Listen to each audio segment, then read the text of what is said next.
Good morning बच्चों। कैसे हैं आप सब? क्या हाल चाल?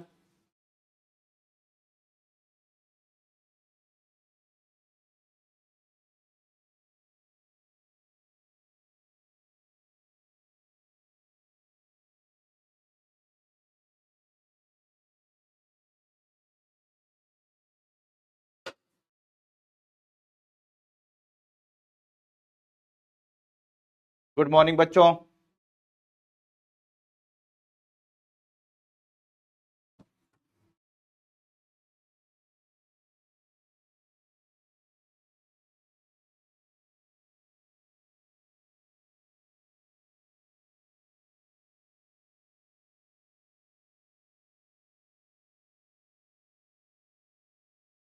Very good morning.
Very good morning बच्चों। चलो हम लोग स्टार्ट करते हैं बच्चों। आज लेक्चर में आज हम लोग आर्टिफिशियल इंटेलिजेंस के बारे में समझेंगे कि आर्टिफिशियल इंटेलिजेंस क्या है, किस तरह से काम करता है। तो आर्टिफिशियल इंटेलिजेंस की अगर बात की जाए बच्चों, तो होता क्या है कि इसे हिंदी में बुद्धिमत्ता बोलते हैं, यानी कृत्रिम बुद्धिमत्ता। तो बच्चों, जैसे बुद्धिमत्ता, जैसे इंसानों की, बहुत सिंपल भाषा में समझिएगा, जैसे कि बुद्धिमत्ता होती है, यानी कि इंटेलिजेंस जिसे इंग्लिश में बोलते हैं। ध्यान से देखिएगा।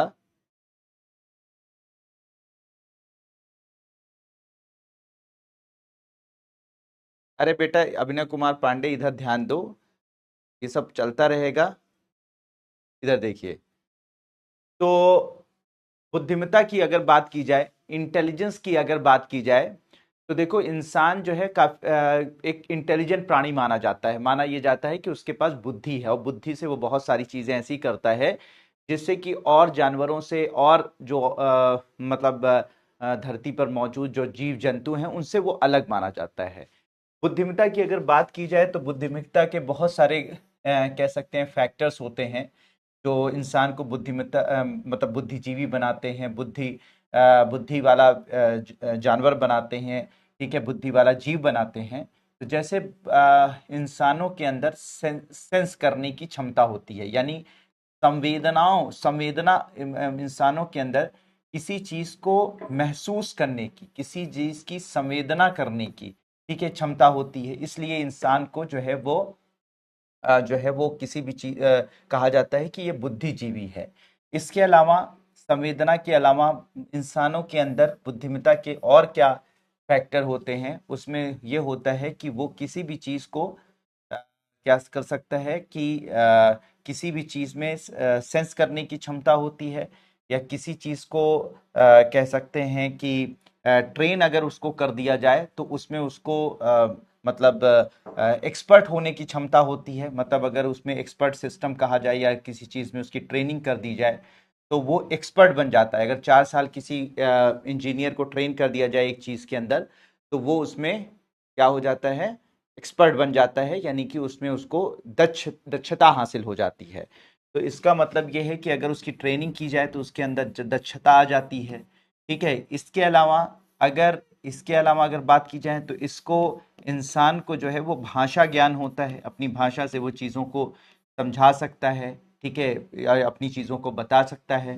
तो बच्चों समझिएगा कि इंसान की जो बुद्धिमत्ता है, ठीक है, मानव की जो बुद्धिमत्ता है, ठीक है, वो क्यों बुद्धिमत्ता बुद्धिमत्ता के जो कारक हैं या बुद्धिमत्ता के जो फैक्टर्स हैं वो क्या क्या हैं?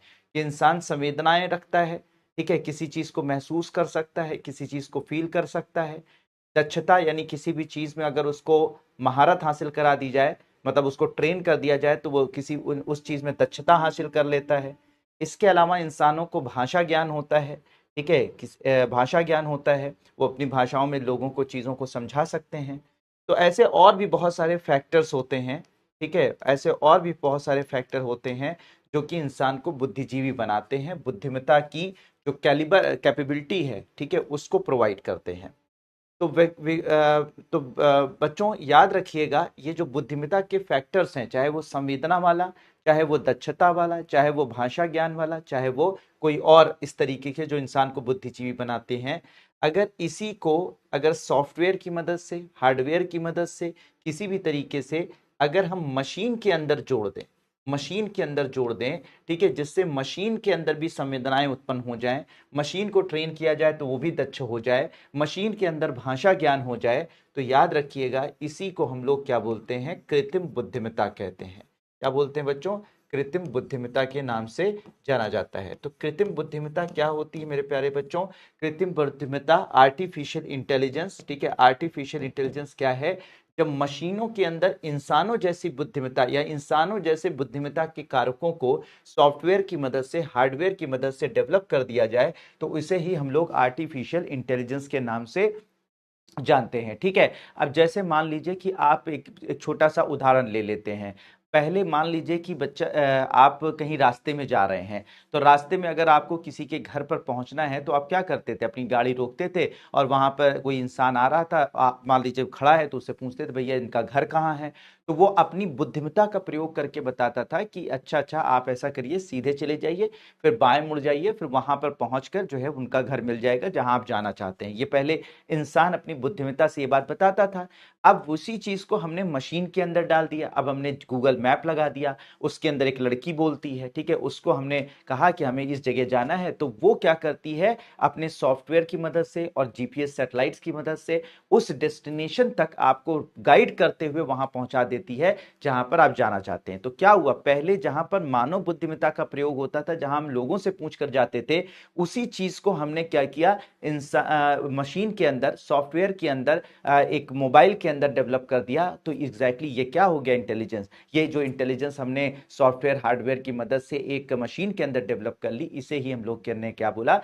कृत्रिम बुद्धिमत्ता बोला या आर्टिफिशियल इंटेलिजेंस कहा। मेरी बात समझ में आ रही है? इसी तरीके से बच्चों बहुत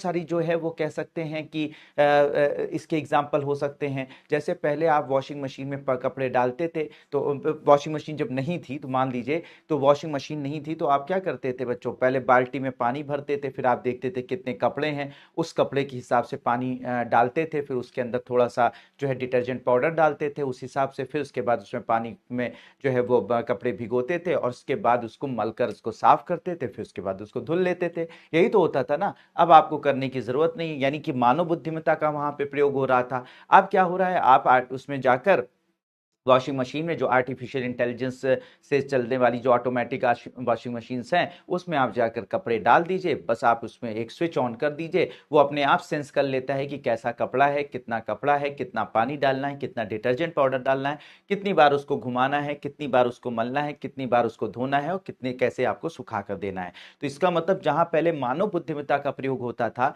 वहीं पर क्या है कि आपके जो है वो हमने मशीनों के अंदर सॉफ्टवेयर की मदद से सॉफ्टवेयर की मदद से हार्डवेयर की मदद से हमने क्या किया, उसी बुद्धिमत्ता को मशीन के अंदर डेवलप कर दिया, जिससे वो मशीनें वो काम करने लगी जो पहले मानव बुद्धि की वजह से ही संभव हो पा रहा था। तो इसे हम लोग क्या बोलेंगे, कृत्रिम बुद्धिमत्ता बोलेंगे। ठीक है बच्चों, अगर आप किसी आजकल मॉल में जा रहे हैं, मॉल में जाते हैं तो पहले पहले किसी के घर में या किसी बिल्डिंग में आप प्रवेश करते थे तो वहां पे एक दरबान खड़ा रहता था, वो देखता था कि ये इंसान जो है इसको हमको जो है मतलब कमरे के अंदर, घर के अंदर जो है प्रवेश देना है कि नहीं देना है। वो क्या करता था, पहले देखता था, फिर उसके बाद देखता था कि इस इंसान को जाने देना है तो दरवाजा खोल देता था। ये होता था मानव बुद्धिमत्ता। अब क्या है कि आप जाते हैं, सेंसर्स लगे होते हैं, वो आपको सेंस कर लेते हैं कि एक इंसान है जो इस घर में या इस मॉल में जाना चाहता है, तो अपने आप दरवाजा खुल जाता है। या कि ये हो गई कृत्रिम बुद्धिमत्ता। तो मेरे प्यारे बच्चों, आप चारों तरफ अगर नजरें दौड़ाएं तो जहां जहां पे पहले मानव बुद्धिमत्ता का प्रयोग होता था, वहां पर सॉफ्टवेयर हार्डवेयर की मदद से हमने कृत्रिम वहां पर क्या किया है कि मानव बुद्धिमत्ता का स्थान लेने के लिए मशीनों को लगा दिया है जो मानव बुद्धिमत्ता की तरह से ही काम कर रही हैं। तो इसे क्या बोला जाता है, कृत्रिम बुद्धिमत्ता कहा जाता है। इसे आर्टिफिशियल इंटेलिजेंस के नाम से जाना जाता है। तो होप मेरे प्यारे बच्चों, ये आर्टिफिशियल ये जो आर्टिफिशियल इंटेलिजेंस होता है, ये आर्टिफिशियल इंटेलिजेंस को की बेसिक जो डेफिनेशन है, ठीक है, वो आपको होप की समझ में आ गई होगी। तो मेरे प्यारे बच्चों, संवेदनाएं हैं, जैसे एक लोगों ने और बताया कि किसी चीज की तार्किक क्षमता, ठीक है, बहुत सही बात है, तार्किक क्षमता। तो तार्किक क्षमता है, या फिर इसके बाद संवेदनाएं हैं, या दक्षता है, या भाषा ज्ञान है, तो इससे बुद्धिमत्ता, मानव बुद्धिमत्ता कहते हैं। और जब इसी मानव बुद्धिमत्ता को बच्चों अगर हम मशीनों के अंदर डेवलप कर देते हैं तो इसे ही हम लोग क्या बोलते हैं, कृत्रिम बुद्धिमत्ता के नाम से जाना जाता है। पहले आप क्या करते थे कि आपको वो लिखवाना होता था, कोई भी लेटर लिखवाना होता था, ठीक है, तो लेटर लिखवाने के लिए आप क्या करते थे कि पहले उसको मतलब पूरा प्रिसाइज देखते थे कि भैया मुझे I am suffering from fever, ठीक है, मुझे 2 दिन की छुट्टी चाहिए, आप लिखते थे। अब क्या है, आप चैट जीपीटी में डाल दीजिए, वो उठा के आपको बिल्कुल उसी तरह से लेटर निकाल कर दे देता है जैसे आप लिखा करते थे। तो ये भी मानव बुद्धिमत्ता हो गई। बात समझ में आ रही? तो आप चारों तरफ अगर देखें तो ये चारों तरफ जो है वो एग्जैक्टली आपको मानव बुद्धिमत्ता का प्रयोग करती हुई मशीनें नजर आने लगेंगी, और यही कृत्रिम बुद्धिमत्ता के उदाहरण है। तो हर जगह कृत्रिम बुद्धिमत्ता आपके यहाँ आजकल यूज हो रही है। आज के कैमरे, आपके घरों में लगे हुए कैमरों में, आपके घर के जो टीवी है उसमें, आपके घर में फ्रिज में, आजकल फ्रिज ऐसी हैं कि आप जो है वो आपके मतलब वो फलों की कमी, अगर मान लीजिए आपकी जो फल वाला सेक्शन है जहां पर आप फ्रिज में फल रखते हैं, तो वो आपको अगर फल वहां पर कम हो गए तो वो तुरंत आपको मैसेज कर देगी कि भैया फल खत्म हो चुके हैं, और उसके बाद आप शाम को घर आते वक्त फल लेते आइए। मतलब जो काम पहले बीवी किया करती थी, जो वाइफ किया करती थी, वही काम जो है एग्जैक्टली आजकल मतलब वॉशिंग मशीन, वो क्या बोलते हैं, रेफ्रिजरेटर कर रहा है, यानी कि आपकी फ्रिज कर रही है। मतलब आपको, मतलब महिलाओं को अब कोई काम करने की जरूरत है, उनको नहीं बताने की जरूरत है कि आज शाम को सब्जी लानी है, आज शाम को जो है वो फ्रिज में के अंदर फल कम हो गए हैं या कुछ कम हो गया, वो आपको सेंस करके बता देती है कि भैया देखो फलों की कमी हो गई है, आप अपने हिसाब से फल लेकर आकर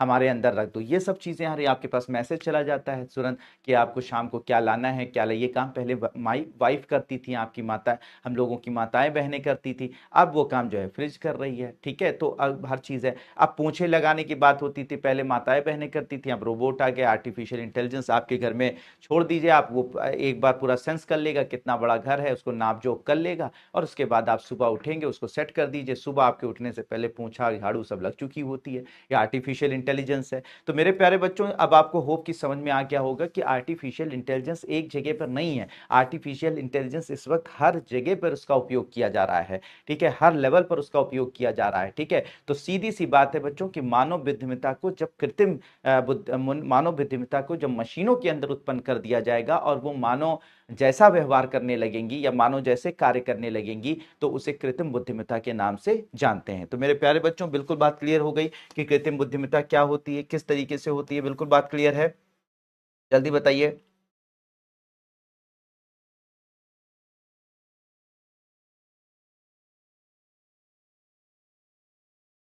बिल्कुल बात क्लियर है? अगर बात क्लियर है तो जल्दी से इसको, इसकी डेफिनेशन लिख लीजिए, फिर इसके बाद इसके एग्जाम्पल्स पर हम लोग जाएंगे।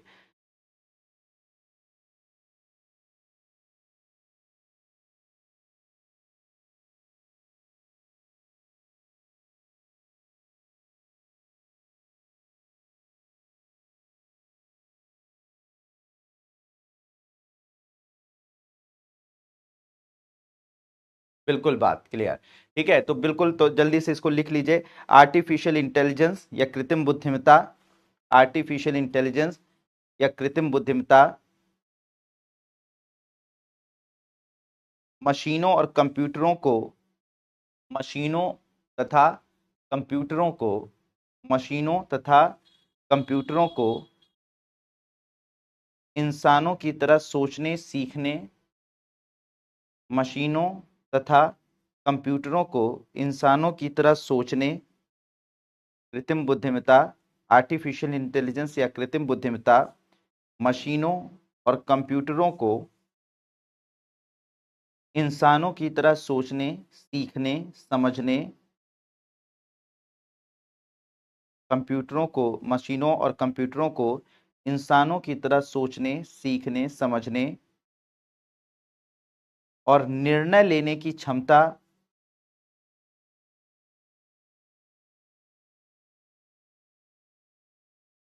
देने वाली, निर्णय लेने वाली क्षमता देने वाली तकनीक है।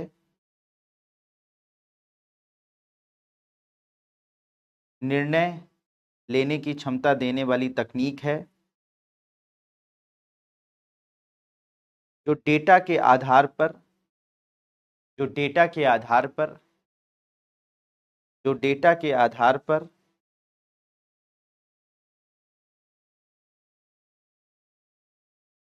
डेटा के आधार पर पैटर्न को सीखकर, पैटर्न को सीखकर, डेटा के आधार पर पैटर्न को सीखकर, डेटा के आधार पर पैटर्न को सीखकर समस्या का समाधान करती है।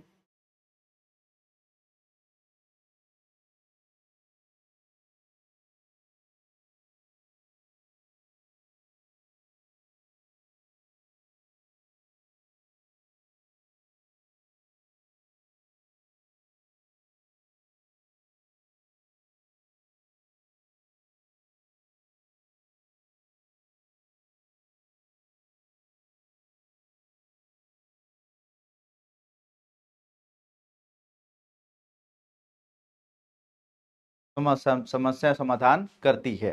ठीक है, अब देखो इसमें दो चीज आती हैं बच्चों। ठीक है, इस ये जो आर्टिफिशियल इंटेलिजेंस है, ठीक है, आर्टिफिशियल इंटेलिजेंस है, तो दो चीजें इसमें निकल कर आती हैं। ठीक है, अब क्या है कि मशीन, इसमें एक चीज आती है मशीन लर्निंग। ठीक है, एक टर्म आता है मशीन लर्निंग। ठीक है, और दूसरा टर्म आता है बच्चों उस डीप लर्निंग। ठीक है, डीप लर्निंग एक आता है बच्चों, मशीन लर्निंग आता है, और दूसरा कौन सा आता है, डीप लर्निंग के नाम से इसे जाना जाता है। तो अब ये जो मशीन लर्निंग या डीप लर्निंग की बात अगर की जाए तो मशीन लर्निंग और डीप लर्निंग की बात की जाए तो इसे थोड़ा सा समझ लीजिए। कृत्रिम बुद्धिमत्ता दो चीजों पर काम करती है, मशीन लर्निंग पर और डीप लर्निंग पर। बिल्कुल सिंपल भाषा में समझ लीजिए कि मान लीजिए कि एक नदी है, अब ध्यान से समझिएगा। मान लीजिए कि एक नदी है और वो नदी जो है, ये मान लीजिए रिहायशी इलाका है। ठीक है, यहाँ पे लोग रहते हैं, यहाँ पे लोगों का घर वगैरह है। ठीक है, एक नदी है, वो आज से 50 साल पहले ये ऐसे करके बह रही थी। ठीक है, ये हमें डेटा प्राप्त हो गया। 40 साल पहले ये नदी ऐसे करके बहने लगी, 30 साल पहले ऐसे करके बहने लगी, 20 साल पहले ऐसे करके बहने लगी, और फिर उसके बाद जो है वो अभी 10 साल पहले ये एग्जैक्टली ये ऐसे करके बह रही है। ठीक है, तो इस तरीके से हमें पिछले 50 सालों से का डेटा मिला, प्राप्त हुआ, जिससे हमें ये डेटा हो गया, ये मुझे पहले से डेटा प्राप्त हो गया। ये हमें डेटा पहले हमारे जो पूर्वज थे 50 साल पहले, उन्होंने जो डायग्राम बनाया था या जो हम मानचित्र बनाया था, उससे पता ये चला कि जो ये नदी है वो ऐसे करके बह रही थी। ठीक है, 40 साल पहले का डेटा हमें प्राप्त हुआ तो ये पता चला कि ऐसे बह रही थी, यहाँ यहाँ से होकर गुजर रही थी, 30 साल पहले गुजर रही थी यहाँ से, 20 साल पहले यहाँ से, और 10 साल पहले यहाँ से गुजर रही थी। अब ये क्या हो गया, ये जो हमें मानचित्रों से, यानी पिछले 50 साल का ये जो डेटा हमें प्राप्त हुआ बच्चों, इस डेटा को हम लोग क्या करते हैं, मशीनों में डालते हैं। तो मशीनें क्या करती हैं, पैटर्न को देखती हैं कि अगर 50 साल पहले जो है यहां से बह रही थी, 40 साल पहले यहां से बह रही थी, 30 साल पहले यहां से बह रही थी, 20 साल पहले यहां से बह रही थी, 10 साल पहले यहां से बह रही थी, तो डेफिनेटली अगले 10 सालों में बच्चों ये ऐसे होके बहेगी, यानी ये जो रहायशी इलाका है इसको अपने कैप्चर में ले लेगी। तो जल्दी से यहां से जितने भी मानो निवास स्थान है जो भी हैं यहां से हटाओ, वरना ये सब नदियों के बाढ़ के चपेट में आ जाएंगे और ये सब कुछ डूब जाएगा। तो क्या हुआ, ये हो गया पिछले 50 सालों का डेटा, और इसी डेटा पर लर्न करके, इसी पैटर्न को लर्न करके उसका जो रिजल्ट बताया, यानी कि उसका जो कह सकते हैं रिजल्ट बताया, जो उसका कह सकते हैं कि हमें आगे आने वाला पैटर्न पता चला कि नदी यहां से गुजर जाएगी जिससे कि ये एरिया डूब सकता है। तो इसी को हम लोग क्या बोलते हैं बच्चों, मशीन लर्निंग। जैसे हमारा दिमाग क्या कह रहा है कि डेफिनेटली अगर पैटर्न ये है तो डेफिनेटली ये यहां से अब गुजरेगी, नदी का जो पैटर्न होगा बहने का वो यहां से गुजरेगा। तो अब ये हमारा दिमाग कह रहा है, यही काम जो है वो कौन कर लेता है, मशीन भी कर लेती है। मशीन इस पैटर्न को, नदी के बहने के पैटर्न को समझकर इस बात का अंदाजा लगा लेती है कि फ्यूचर में कहां से नदी बहेगी। ठीक है, तो इसे कहा जाता है मशीन लर्निंग, यानी मशीनों के अंदर डेटा डाला जाता है, डेटा के आधार पर वो पैटर्न समझकर ये बता देती हैं कि अगले 10 सालों में, अगले 20 सालों में, अगले 50 सालों में क्या होगा। ठीक है, क्या होगा। तो इसे क्या बोला जाता है बच्चों, मशीन लर्निंग कहा जाता है। मुझे लगता है कि सबको ये बात अब समझ में आ गई होगी कि मशीन लर्निंग क्या होती है। ठीक है, किसी भी पैटर्न को देखकर, किसी भी पैटर्न को, मान लो कि तुम्हारे 10 साल पहले जो है वो, मान लो तुम्हारे बालों को देख लिया, ठीक है, बाल तुम्हारे हैं और तुम्हारा जो बाल है वो बाल को देखकर जो है ये बात अंदाजा लगाया जा रहा है कि तुम्हारे बाल पहले काफी घने थे। ठीक है, 10 साल पहले, 5 साल पहले थोड़े थोड़े जो है वो क्या हो गए, कम हो गए। ठीक है, कम हो गए। ठीक है, मान लीजिए कि ऐसे हो गए, फिर उसके बाद अगले अभी 1 साल पहले तक थोड़ा और कम हो गए हैं। ठीक है, कम हो गए। तो इस ये हो गया डेटा, 10 साल पहले का डेटा ये था, 5 साल पहले का डेटा ये था और 1 साल पहले का डेटा ये है।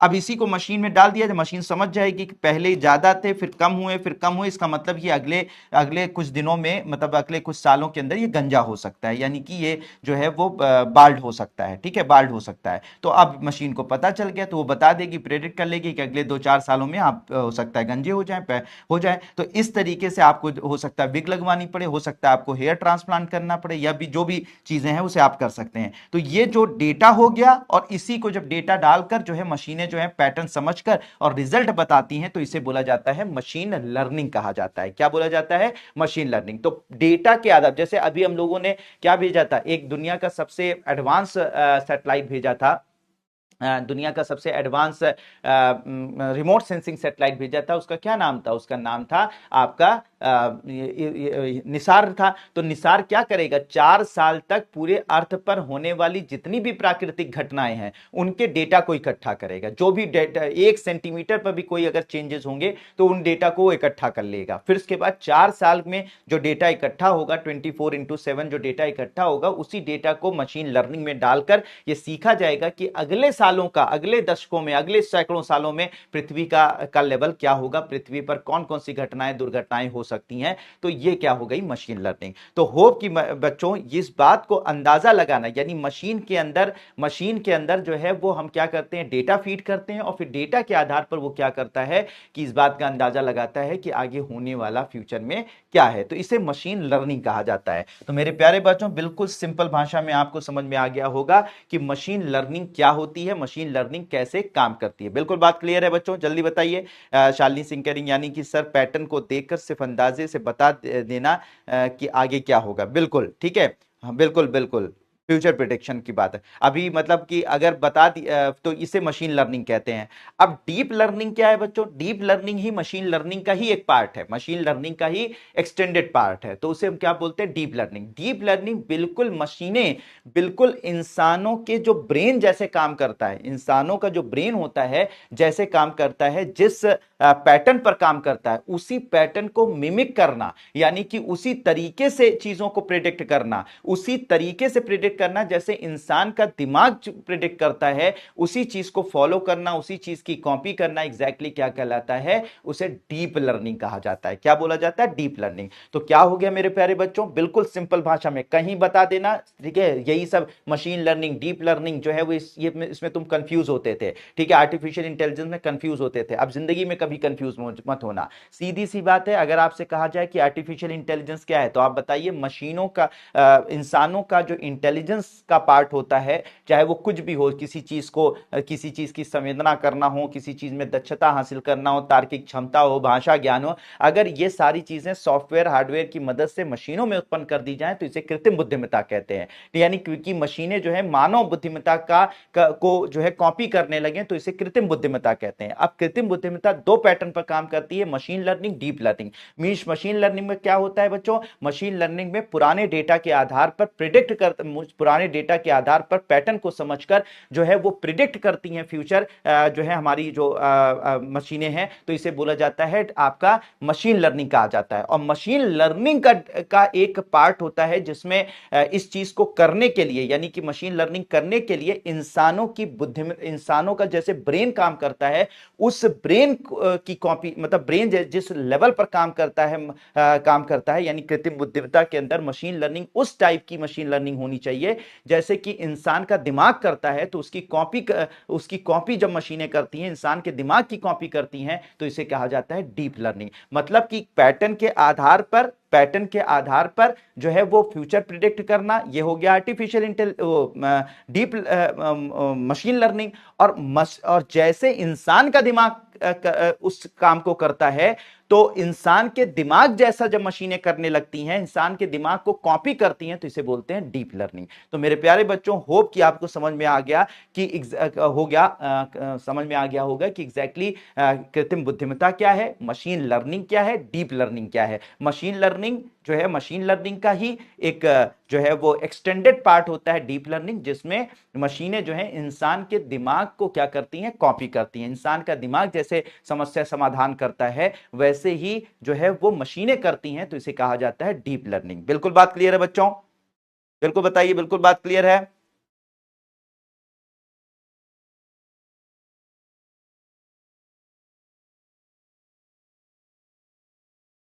बिल्कुल बात क्लियर है कि कृत्रिम बुद्धिमत्ता क्या होती है, और साथ ही साथ मशीन लर्निंग क्या होती है, डीप लर्निंग क्या होती है।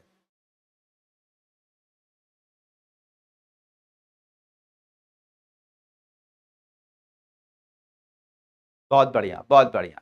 तो जल्दी से मशीन लर्निंग नोट कर लीजिए बच्चों।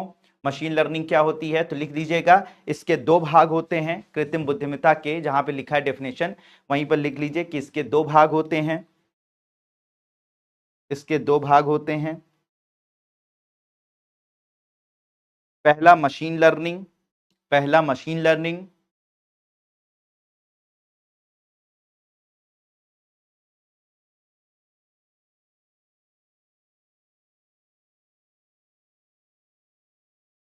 Machine learning.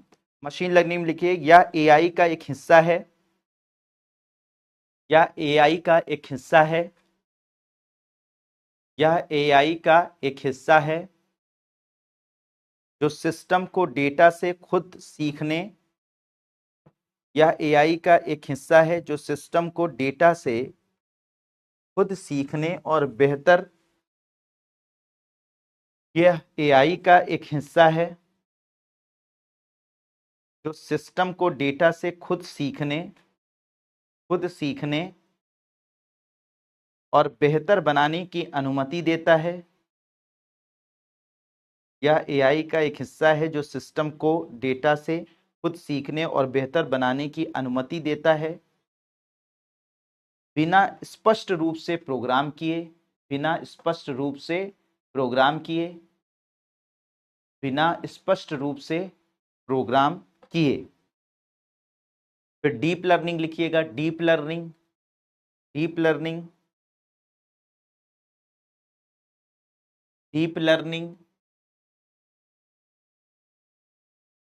यह मशीन लर्निंग का एक उपसमूह है, यह मशीन लर्निंग का एक उपसमूह है, यह मशीन लर्निंग का एक उपसमूह है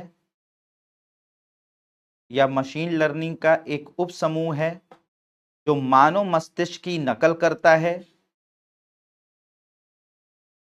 जो मानव मस्तिष्क की नकल करता है, जो मानव मस्तिष्क की नकल करता है और जटिल पैटर्न को समझने में मदद करता है, और जटिल पैटर्न को समझने में मदद करता है, और जटिल पैटर्न को समझने में मदद करता है।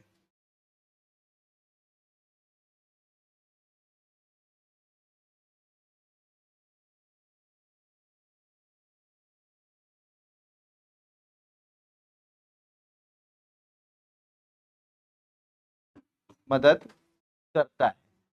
बिल्कुल बात क्लियर है बच्चों। अब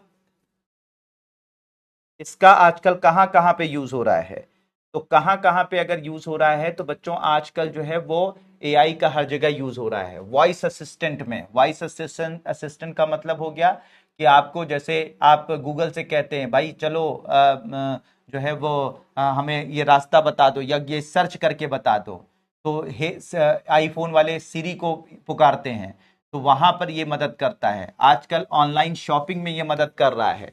ठीक है, आपको बता देता है कि कौन सा आपको चीजें चाहिए, इसके साथ और कौन कौन सी चीजें ले सकते हैं। सोशल मीडिया फीड्स पर काम करता है। मैंने बताया था ना कि अगर तुम कच्चा बादाम देखना चाहोगे तो सिर्फ कच्चा बादाम वो इमोशंस भी, अभी इमोशंस पर अभी पूरी तरह से नहीं काम कर रहा है लेकिन करेगा, बिल्कुल करेगा। ठीक है, सोशल मीडिया फीड्स में जैसे तुम कच्चा बादाम देखना चाहते हो, गेट रेडी विथ मी देखना चाहते हो, या सलीम सर की साइंस एंड टेक्नोलॉजी देखना चाहते हो, तो जो तुम देखना चाहते हो वैसा ही आर्टिफिशियल इंटेलिजेंस जो है सोशल मीडिया फीड्स पर आपको दिखाएगा। ठीक है, तो वो चीज भी यहां पर है। म्यूजिक एंड मूवी सजेशन, जैसी म्यूजिक जैसी मूवी तुम देखना चाहते हो यूट्यूब पर वैसी ही चीजें आपको दिखाई पड़ती हैं, तो ये भी यहां पर भी आर्टिफिशियल इंटेलिजेंस है। इसके अलावा नेविगेशन वाला मैंने आपको एग्जांपल पहले दे दिया, कहीं पर आपको जाना है, आपको पहुंचना है, ठीक है, कहीं पर पहुंचना है, तो वहां पर जो है आर्टिफिशियल इंटेलिजेंस यूज करता है, जैसे कि गूगल मैप। ठीक है, इसके अलावा आप जो है वो मोबाइल पर कोई भी चीज जब टाइप करते हो और स्पेलिंग गलत होने वाली होती है तो तुरंत ऑटो करेक्ट कर देता है। तो ऑटो करेक्ट प्रिडिक्टिव टेक्स्ट, यानी कि पहले से ही प्रिडिक्ट कर देने वाला टेक्स्ट, यानी पहले से ही पूरा बता देता है कि अच्छा तुम लिखना चाहता हो सलीम, ठीक है, तो SAL जैसे करोगे वैसे ही तुरंत जो है वो EEM अपने आप लिख देगा, क्योंकि उनको पता है कि सलीम सर की जो है वो क्लासेस ये करती है, लड़का या लड़की, तो डेफिनेटली उसका नाम जो है वो तुरंत प्रेडिक्ट कर देगा। तो ये जो आप लोग मोबाइल में फीचर देखते हो ये भी जो है वो एक तरीके का क्या है, आर्टिफिशियल इंटेलिजेंस है। आपके मोबाइल फोन में जो फेस डिटेक्ट हो जाता है, ठीक है, जिससे कि आपका जो है लॉक खुल जाता है मोबाइल का, ये भी है। फोटो फिल्टर जो आजकल लड़कियां खूब यूज करती हैं, ठीक है, लड़के लड़कियां दोनों यूज करते हैं, लेकिन लड़कियां ऐसे सिर्फ यूज करती हैं कि पता लगा कि कभी कभी मुझे जो है वो फेसबुक पर, अभी तो नहीं लेकिन फेसबुक वगैरह पे, इंस्टा वगैरह पे जब फ्रेंड रिक्वेस्ट भेजती हैं, तो मैं सोचता हूँ यार मतलब इतना मतलब जैसे हुआ कि अब आप किसी को, सबका तो फ्रेंड रिक्वेस्ट एक्सेप्ट नहीं करते हो। ठीक है, इंस्टा पे तो ऐसे हो जाता है, लेकिन फेसबुक पे तो सबके फ्रेंड रिक्वेस्ट एक्सेप्ट नहीं करोगे, लेकिन उसमें जब ऐसे कौन है, मेरे स्टूडेंट है या हमारे दोस्त हैं कौन है, तो मैं जब वो फोटो देखता हूँ तो पता नहीं इतनी खूबसूरत फोटो रहती है, इतनी खूबसूरत फोटो रहती है कि मुझे खुद डाउट होने लगता है कि यार इतनी खूबसूरत लड़की मुझे फ्रेंड रिक्वेस्ट क्यों भेज रही है। बहुत मैं कंफ्यूज हो जाता हूँ, मैं डर जाता हूँ यार इतनी खूबसूरत लड़की मुझे क्यों फ्रेंड रिक्वेस्ट भेज रही है। फिर बाद में पता ये चलता है कि बाद में पता चलता है जब उसका नाम पढ़ो और फिर उसके बाद वो लड़की आगे बताती है सर मैं ही थी जो कल आपको फ्रेंड रिक्वेस्ट भेज, तब पता चलता है अरे यार पहचान ही नहीं आई तुम। तो एग्जैक्टली ये जो होता है, तो ये जो फोटो फिल्टर होता है ये भी जो है वो एक तरीके का आर्टिफिशियल इंटेलिजेंस है। बैंकिंग में फ्रॉड अलर्ट जो हो जाता है, बैंकिंग के जैसे आपका आ जाता है कि आपको कोई कोई फोन कर रहा है, फ्रॉड अलर्ट होता है, तो उसमें कैब बुकिंग में जैसे ओला उबर जो है बता देती हैं कि इस एरिया में इतनी जो है वो कार्स अवेलेबल हैं, ठीक है, इतने पैसे में अवेलेबल हैं, तो ये सब जगह पे आर्टिफिशियल इंटेलिजेंस यूज हो रहा है। तो आर्टिफिशियल इंटेलिजेंस बच्चों हर सेक्टर के अंदर, ठीक है, हर सेक्टर के अंदर, चाहे वो वॉइस असिस्टेंट हो, ठीक है, चाहे वो ऑनलाइन शॉपिंग हो, चाहे सोशल मीडिया फीड्स हो, चाहे म्यूजिक मूवी, हर जगह पे इसका उपयोग हो रहा है। ठीक है, तो इसको नोट कर लीजिए कि कहां कहां पर इसका उपयोग हो रहा है। ठीक है, लिख लेंगे ना, नोट कर लेंगे ना। बहुत बढ़िया दिव्या पांडे, बहुत अच्छा काम करती हैं। अरे भाई, हम जैसे सिंपल आदमी को कोमल यादव क्यों कौन कहाँ से खूबसूरत लड़की भेजेगी रिक्वेस्ट? तो मुझे डाउट हो जाता है, मैंने कहा यार इतनी खूबसूरत लड़की मुझे क्यों भेजने वाली है? तो बस मुझे डाउट हो जाता है, इसलिए मैं परेशान हो जाता हूँ। कोमल यादव कह रही क्यों सर, आपको कोई खूबसूरत लड़की रिक्वेस्ट नहीं भेज सकती? अब पता नहीं।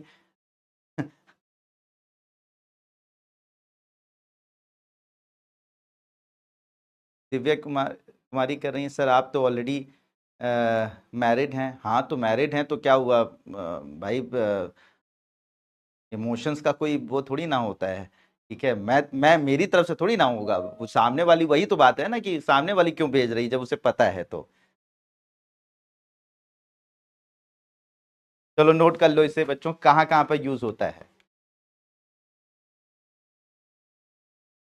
एक एक शेर है ना कि वो एक बड़ा अच्छा गाना है कि ना उम्र की सीमा हो ना प्यार का हो बंधन, जब ना उम्र की ऐसे कुछ है बड़ा अच्छा है कि ना उम्र की सीमा हो ना प्यार का हो बंधन, जब प्यार करे कोई तो देखे केवल मन।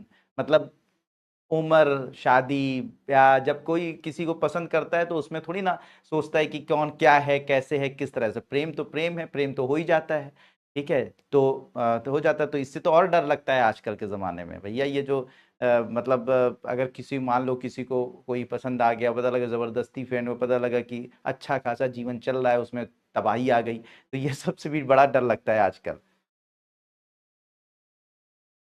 हाँ हाँ, न उम्र, अब दिव्या पांडे सही कह रही हैं, न उम्र की सीमा है न जन्म का हो बंधन। कार वाले में बेटा लिखा हुआ है कैब, कैब जो बुकिंग करते हो ना, कैब बुकिंग करते हो। ठीक है, जैसे आप लोग ओला ओला यूज करते हो। हाँ हाँ हाँ, मुझे पता है कि सब लोग को पता है ये गाना। दिव्या पांडे कह रही यहाँ तो मजा आ गया। यही सब में मजा लेना चाहते हो तुम लोग। नोट कर लीजिए बच्चों इसे।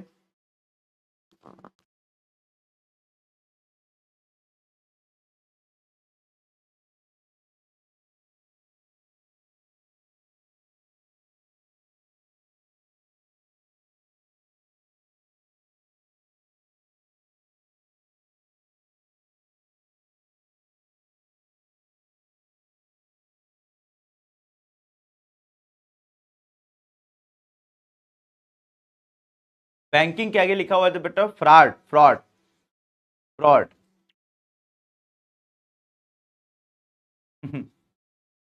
हम्म। एग्जाम्पल मैं ऐसे देता हूँ ना जो हमेशा याद रहे, जो तुम रिलेट कर सको।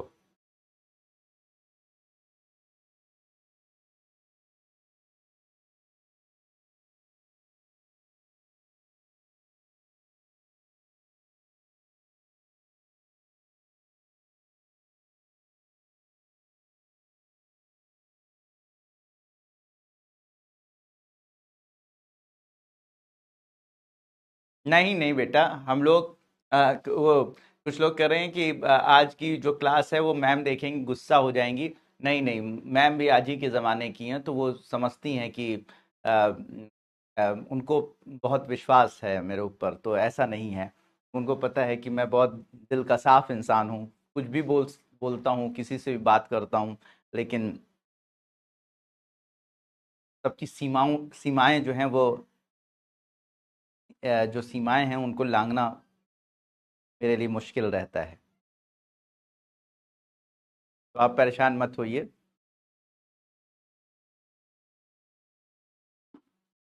हो गया बच्चों, जैसे नोट कर लिया आपने।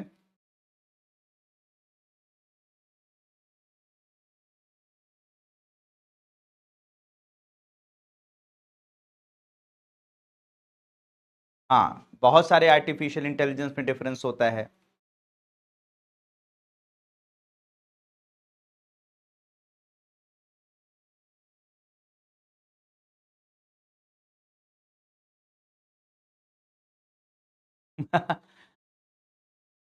दिव्या, हाँ, दिव्या कुमारी कह रही हैं सर पता है रिक्वेस्ट क्यों आती है, क्योंकि आप दुनिया के सबसे अमीर आदमी हैं। नहीं बेटा, मैं अमीर आदमी नहीं हूँ। मैं सबसे मैंने जो मतलब तुम लोगों ने मेरा इंस्टा पे रील देखा होगा, तो उस वजह से कह रहे हो। तो उस पे एग्जैक्टली मैं अमीर आदमी नहीं लिखा है, मैंने लिखा है मैं सबसे वीआईपी इंसान हूँ। मतलब मैंने कहा कि, और वो आपके लिए भी मैसेज है दुनिया में, मैं तुम्हें हमेशा ये बात कहता हूँ और ये हमेशा याद रखना, तुमसे ज्यादा इंपॉर्टेंट कोई नहीं है, तुमसे ज्यादा तुम हो तो ये दुनिया है।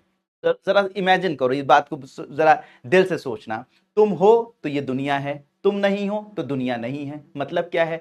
मतलब ये है मेरे प्यारे बच्चे कि अगर तुम आज जिंदा हो, अच्छे से हो, खुश हो, ठीक है, तो तुम्हें ये दुनिया खूबसूरत नजर आएगी, खुश नजर आएगी। तुम इस दुनिया में हो तो दुनिया का एग्जिस्टेंस एग्जिस्ट करता है। जैसे तुमने आंख बंद कर ली, ठीक है, आंख बंद कर ली, तुम दुनिया से चले गए, उसके बाद ये दुनिया तुम्हारे लिए एग्जिस्ट ही नहीं करती, तुम्हारे लिए है ही नहीं। बात समझ में आ रही है? मतलब तुम्हारे लिए ये दुनिया तभी एग्जिस्ट करेगी जबकि तुम हो, ठीक है। अगर इस दुनिया में खुशियां तभी एग्जिस्ट कर, दुनिया में पूरी खुशियां भरी हैं लेकिन तुम्हारी जिंदगी में गम है, तो फिर एग्जैक्टली तुम्हारी दुनिया की खुशियों से क्या फर्क पड़ेगा जब तुम्हारी जिंदगी में गम है। तो मेरा कहने का मतलब है, जो आजकल के जमाने में लोग भूलते जा रहे हैं, तो मेरा क्लियर मैसेज है कि you are the most important. तुमसे ज्यादा इंपॉर्टेंट इस धरती पर कोई नहीं है। तुम सबसे प्यारे हो, तुम सबसे शानदार हो, तुम सबसे ज्यादा अपनी इंपॉर्टेंस फील करो। तुम अगर खुश हो तो दुनिया में तुम, अगर कुछ लोग गमगीन हैं तो उनको खुशियां बांट सकते हो, लेकिन अगर तुम ही गमगीन हो गए, तुम्हें ही अगर प्रॉब्लम्स हो गई, तुम ही अगर निराश हो गए, तो तुम दुनिया में आशा कैसे बांटोगे? तुम आशा, एक निराशावान इंसान एक आशा आशा कैसे बांट सकता है? तो सीधी सी बात है बच्चों, मैंने, मेरा वहां पे कहने का मतलब था, जो मैंने रील लगाई थी जिसमें मैंने दिखाया कि I am a most VIP person, yes I am and you are also. मैंने इसीलिए आपको उसमें लिखा था कि आप सबसे इंपॉर्टेंट हो, सबसे ज्यादा, उसमें लिखा था वीआईपी, सबसे दुनिया का सबसे वीआईपी इंसान, फिर आगे लिखा वो आप हो, एग्जैक्टली आप नहीं तो कुछ भी नहीं। तो इसलिए कभी भी मेरे प्यारे बच्चों, अपने से ज्यादा इंपॉर्टेंस, अपने से ज्यादा इंपॉर्टेंस इस दुनिया में किसी को मत देना, कभी मत देना, चाहे वो कोई भी हो, ठीक है। तुम्हारा कोई तो, किसी की इतनी औकात नहीं होनी चाहिए तुम्हारा दिल तोड़कर चला जाए, किसी की इतनी औकात नहीं होना चाहिए कि वो तुम्हें धोखा देके चला जाए, किसी की इतनी औकात नहीं होनी चाहिए कि तुम्हें वो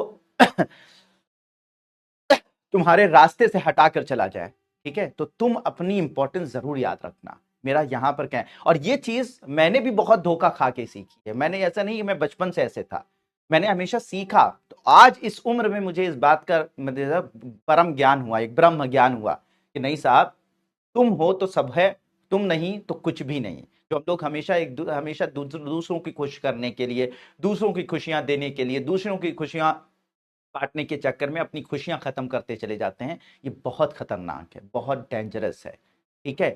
आप देखिए, आप दूसरों को खुशियां देख दीजिए, लेकिन आप खुद देखिए कि क्या आप हो, ठीक है। हमको मन, एक हम लोग प्रार्थना पढ़ते थे ना कि हमको मन की शक्ति देना, मन विजय करें, दूसरों की जय से पहले खुद की जय करें, ठीक है। आपकी जय होगी तो आप 10 लोगों की जय कर लेना, लेकिन जब आप ही नहीं जय हो रहे हो तो फिर क्या है? समझ में आ रही? तो ये मेरा उसका मतलब था।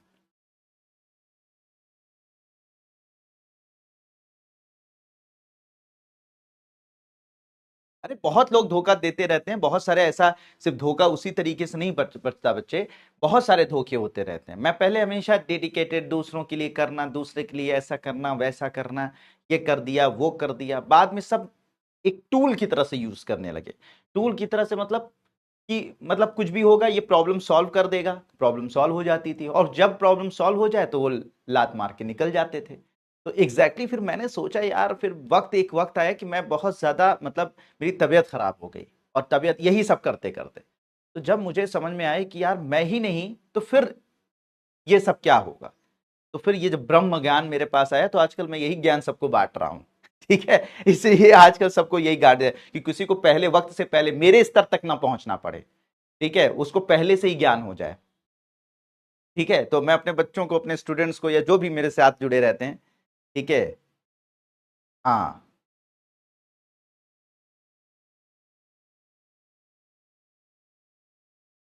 चलो बच्चों, तो ये नोट कर लिया होगा आपने। अब बच्चों बच्चों जो ये एआई है ना बच्चों, ठीक है, एआई है, तो एआई जो है वो एक ऐसा एआई होता है, ठीक है, एआई के ही अलग अलग प्रकार होते हैं, इसमें से एक एआई ऐसा होता है जो क्या करता है कि, आपको ध्यान से देखिएगा। हम्म, हाँ, इधर देखो बेटा, इधर देख लो। चलिए तो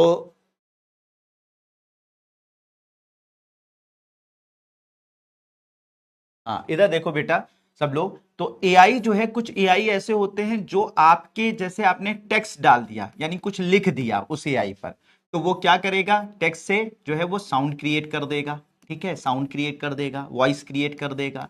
ठीक है, आपने वॉइस डाल दी, ठीक है, वॉइस डाल दी तो वो टेक्स्ट में बदल देगा उसको। ठीक है, आपने जो है वो टेक्स्ट लिख दिया तो उस टेक्स्ट को वीडियो में बदल देगा। ठीक है, तो इस तरीके के जो एआई होते हैं जो क्या करते हैं, टेक्स्ट को साउंड में, साउंड को जो है वो टेक्स्ट में, ठीक है, वॉइस को टेक्स्ट में, टेक्स्ट को वीडियो में, इस तरह से चीजों को करते हैं बच्चों। या आप जिस तरीके का प्रॉम्प्ट उनको देते हो कुछ ना कुछ वो जनरेट करने की कोशिश करते हैं, उसको उत्पन्न करने की कोशिश करते हैं। तो ऐसे एआई को बच्चों बोलते हैं जेनरेटिव एआई। क्या कहा जाता है बच्चों, जेनरेटिव एआई। तो आज जो जमाना है ना, आज जो ये वक्त है वो जेनरेटिव एआई का है। जेनरेटिव एआई का मतलब कि वो क्या करते हैं कि आपके टेक्स्ट के बेस पर टेक्स्ट को प्रिडिक्ट करके वो वीडियो बना देते हैं, टेक्स्ट को प्रिडिक्ट करके वो जो है वो क्या बोलते हैं, वॉइस मतलब वॉइस आवाज निकाल देते हैं। ठीक है, टेक्स्ट को प्रिडिक्ट करके कोई आपको लेटर लिख कर दे देंगे। तो ये जो चीजें होती हैं, जो जनरेट करती हैं, जो उत्पन्न करती हैं, उसे हम लोग क्या बोलते हैं, जनरेटिव एआई कहते हैं। क्या बोलते हैं, जनरेटिव एआई कहते हैं। तो यहां पर बच्चों जनरेटिव एआई की अगर बात की जाए तो जैसे बच्चों अभी चैट जीपीटी आप लोगों ने सुना होगा, तो ये जो चैट जीपीटी होता है ये एक प्रकार का जनरेटिव एआई है। जो चैट जीपीटी आजकल आप लोग खूब सुनते हैं, तो ये जो चैट जीपीटी है, जेमिनाई है, ठीक है, क्लाउड है, ठीक है, को पायलट है, परप्लेक्सिटी है, पाई है, अर्नी बॉट है, सेंस चैट है, यू चैट है, जैस्पर चैट है, ये सब क्या होते हैं बच्चों, ये सब जनरेटिव एआई की कैटेगरी में आते हैं। यानी जब आप इसमें टेक्स्ट डालेंगे तो ये वीडियो ये जो है वो आपको क्या कहते हैं, वॉइस में कन्वर्ट कर देगा, वॉइस को जो है टेक्स्ट में कन्वर्ट कर देगा, वीडियो में बदल देगा। नहीं तो कोई प्रॉम्प्ट डालेंगे तो लेटर आपको जो है कोई चीज सर्च करके आपको दे देगा। ठीक है, आप कहेंगे कि मुझे जो है वो एप्लीकेशन लिखना है तो एप्लीकेशन लिख कर दे देगा। तो ये सब क्या होता है बच्चों, जनरेटिव एआई कहलाता है। ठीक है, तो मेरे प्यारे बच्चों, हाँ, बात समझ में आ रही है। तो ये सब जो है ये सब जनरेटिव एआई है। तो इतना बच्चों इस चीज को अच्छे से समझिएगा। तो हाँ, ये लिख लीजिए। तो जनरेटिव एआई क्या होता है बच्चों, इसको नोट कर लीजिए कि डीप लर्निंग मॉडल्स जैसे कि ओपन एआई का चैट जीपीटी, ठीक है, गूगल का बार्ड, ठीक है, गूगल का बार्ड पहले था अब तो चेंज हो गया, सोरा डाले कृत्रिम भारत का मॉडल का उपयोग करके उच्च गुणवत्ता वाले कंटेंट जैसे टेक्स्ट स्पीच आदि का सृजन, टेक्स्ट स्पीच वीडियो, ठीक है, वीडियो आदि का सृजन करता है। तो उसे क्या बोलते हैं, जनरेटिव एआई कहते हैं बच्चों। ठीक है, तो इसे नोट कर लीजिए।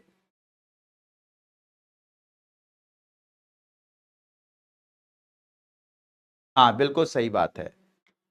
हाँ, चैट जीपीटी से बातें भी कर सकते हैं। ठीक है, तो वो जनरेट कर रहा है ना, तो ये सब जनरेटिव एआई होता है।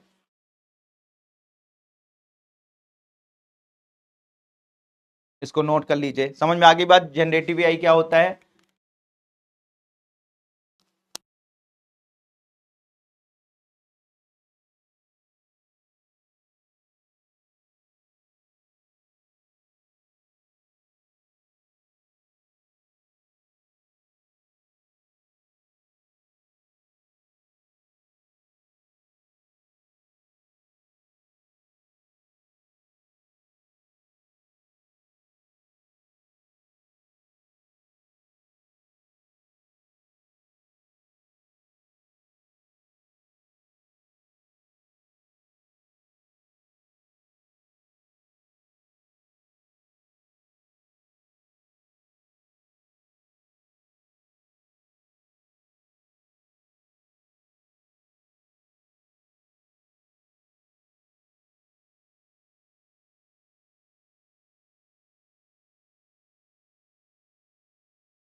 बहुत बढ़िया अभिनव कुमार पांडे, आपने बहुत बढ़िया शानदार काम किया है आपने।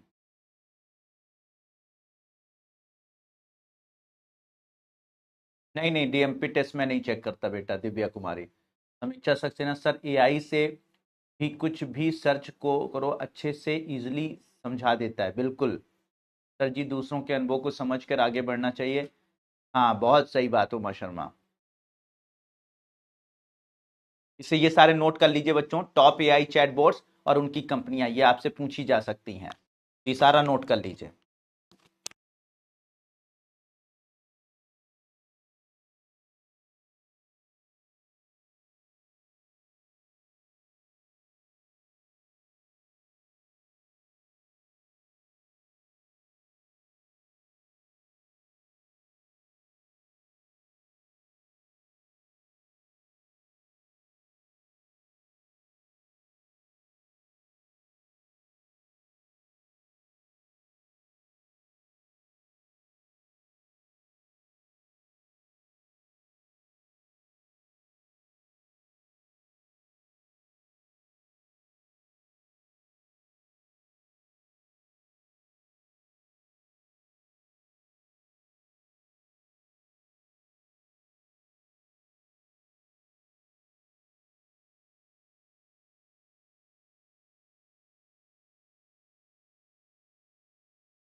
हो गया बच्चों?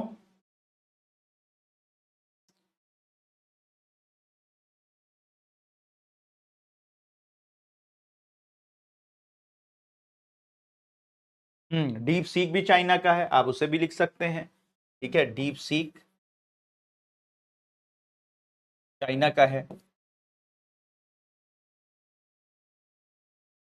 ऐसे बहुत सारे हैं। ठीक है। हाँ, चैट जीपीटी जो है वो ओपन एआई कंपनी का है।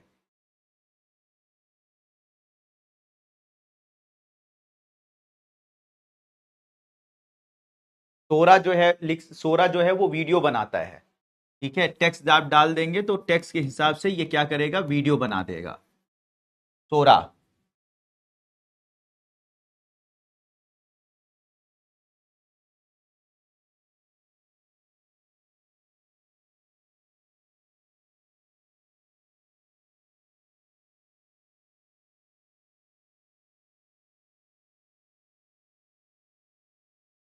हो गया बच्चों?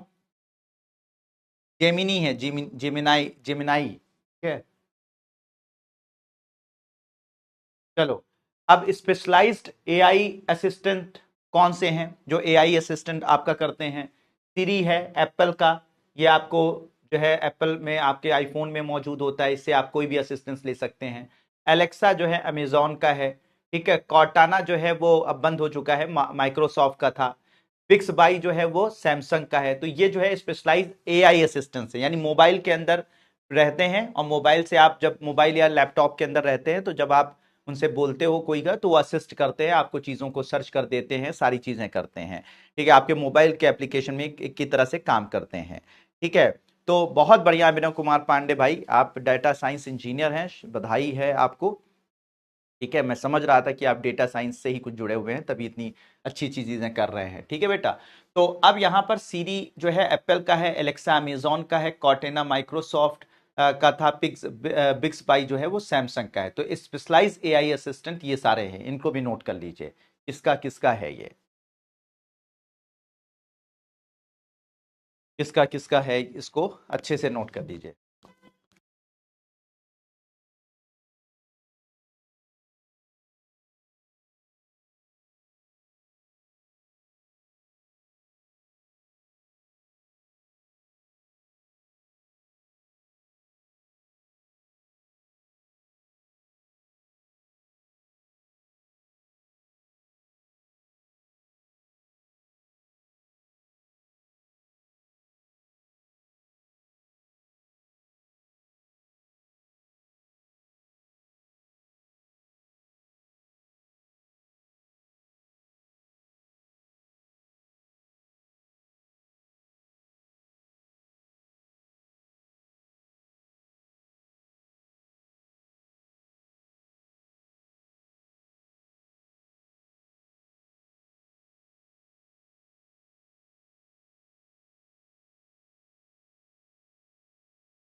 ठीक है बच्चों, ये नोट कर लिया होगा।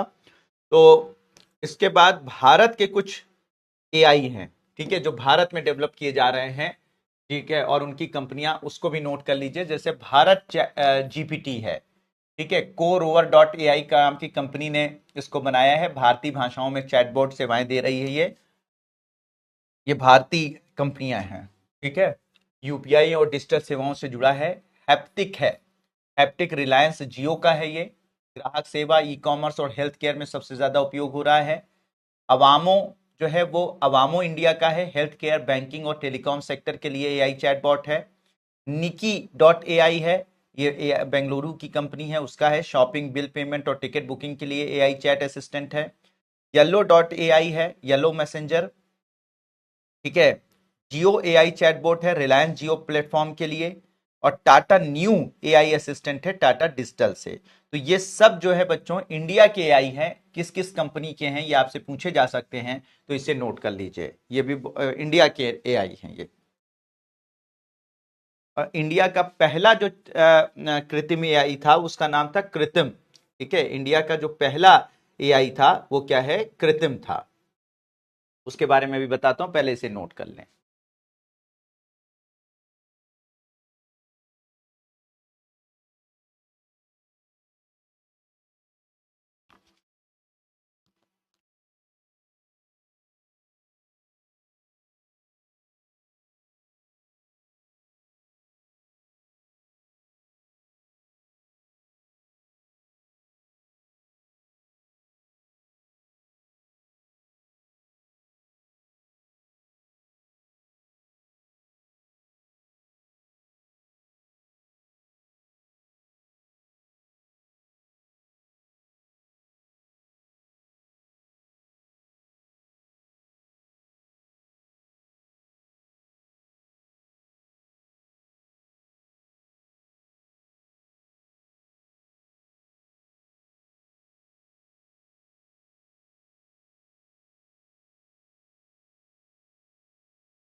नोट हो गया बच्चों?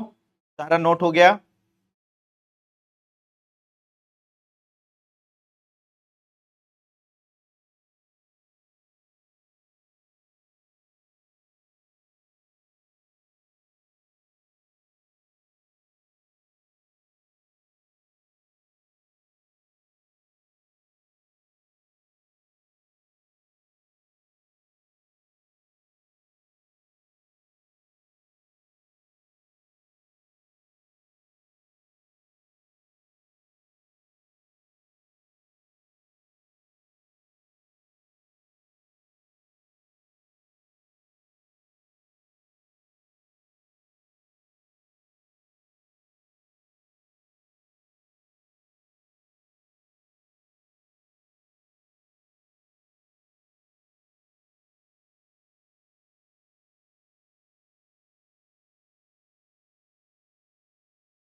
बहुत बढ़िया।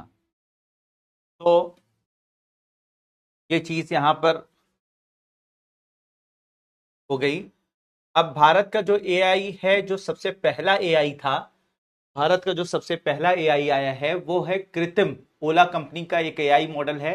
यह भारत का पहला एआई यूनिकॉर्न स्टार्टअप है। कृत्रिम को ओला के फाउंडर भावेश अग्रवाल और कृष्णमूर्ति वेणुगोपाला टेनिटी ने अप्रैल 2023 में लॉन्च किया था। बस इतना लिखिएगा, ठीक है। बाकी जो है वो डिटेल में बाद में आप नोट कर लीजिएगा, या ऑलरेडी मौजूद है। कृत्रिम जो है वो भारतीय भाषाओं और स्थानीय ज्ञान पर बनाया गया है। या कृत्रिम भारतीय लोकाचार और संवेदनाओं को ध्यान में रखकर काम करता है। ये सब डिटेल बाद में देख लीजिएगा, बस इतना अभी यहाँ पर नोट कर दीजिए। इतना डिटेल में आपसे नहीं पूछा जाएगा। चैट बॉट का मतलब होता है जिससे आप बात कर सकें, चैट कर सकें, ठीक है। तो इसे चैट बॉट, ऐसा रोबोट, ऐसा एआई मॉडल जो कि जिससे आप चैट कर सकें, बात कर सकें, तो उसे चैट बॉट कहते हैं। इसको भी नोट कर लीजिए बच्चों।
नोट कर लिया बच्चों इसको?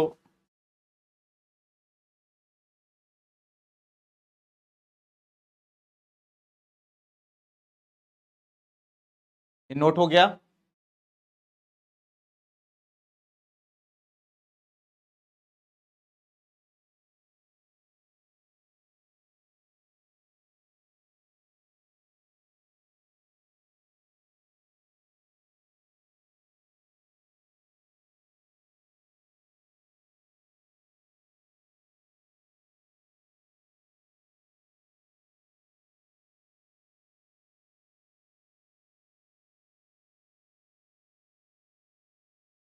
करिए।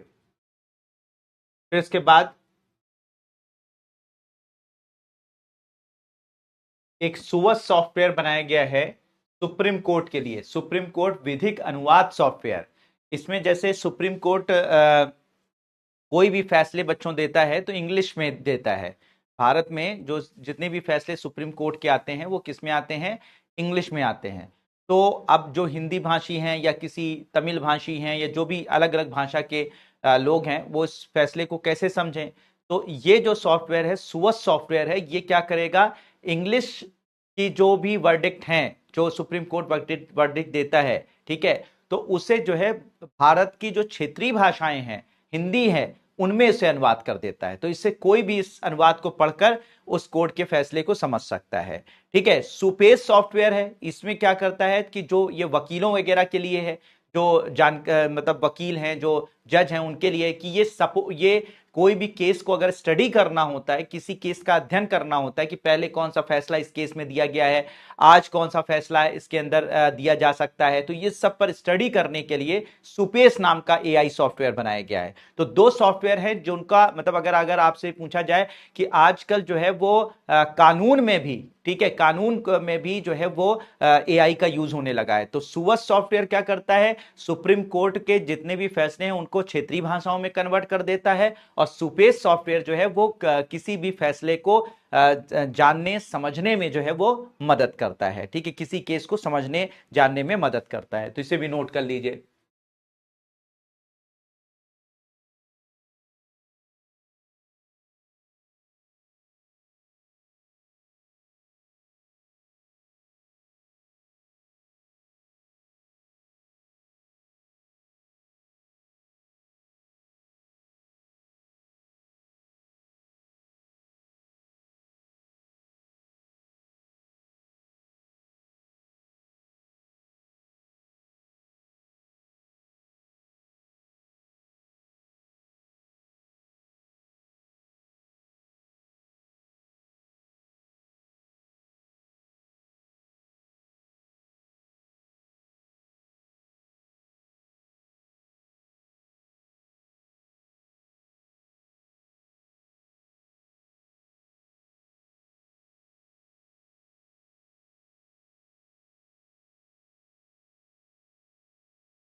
हो गया बच्चों?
हो गया?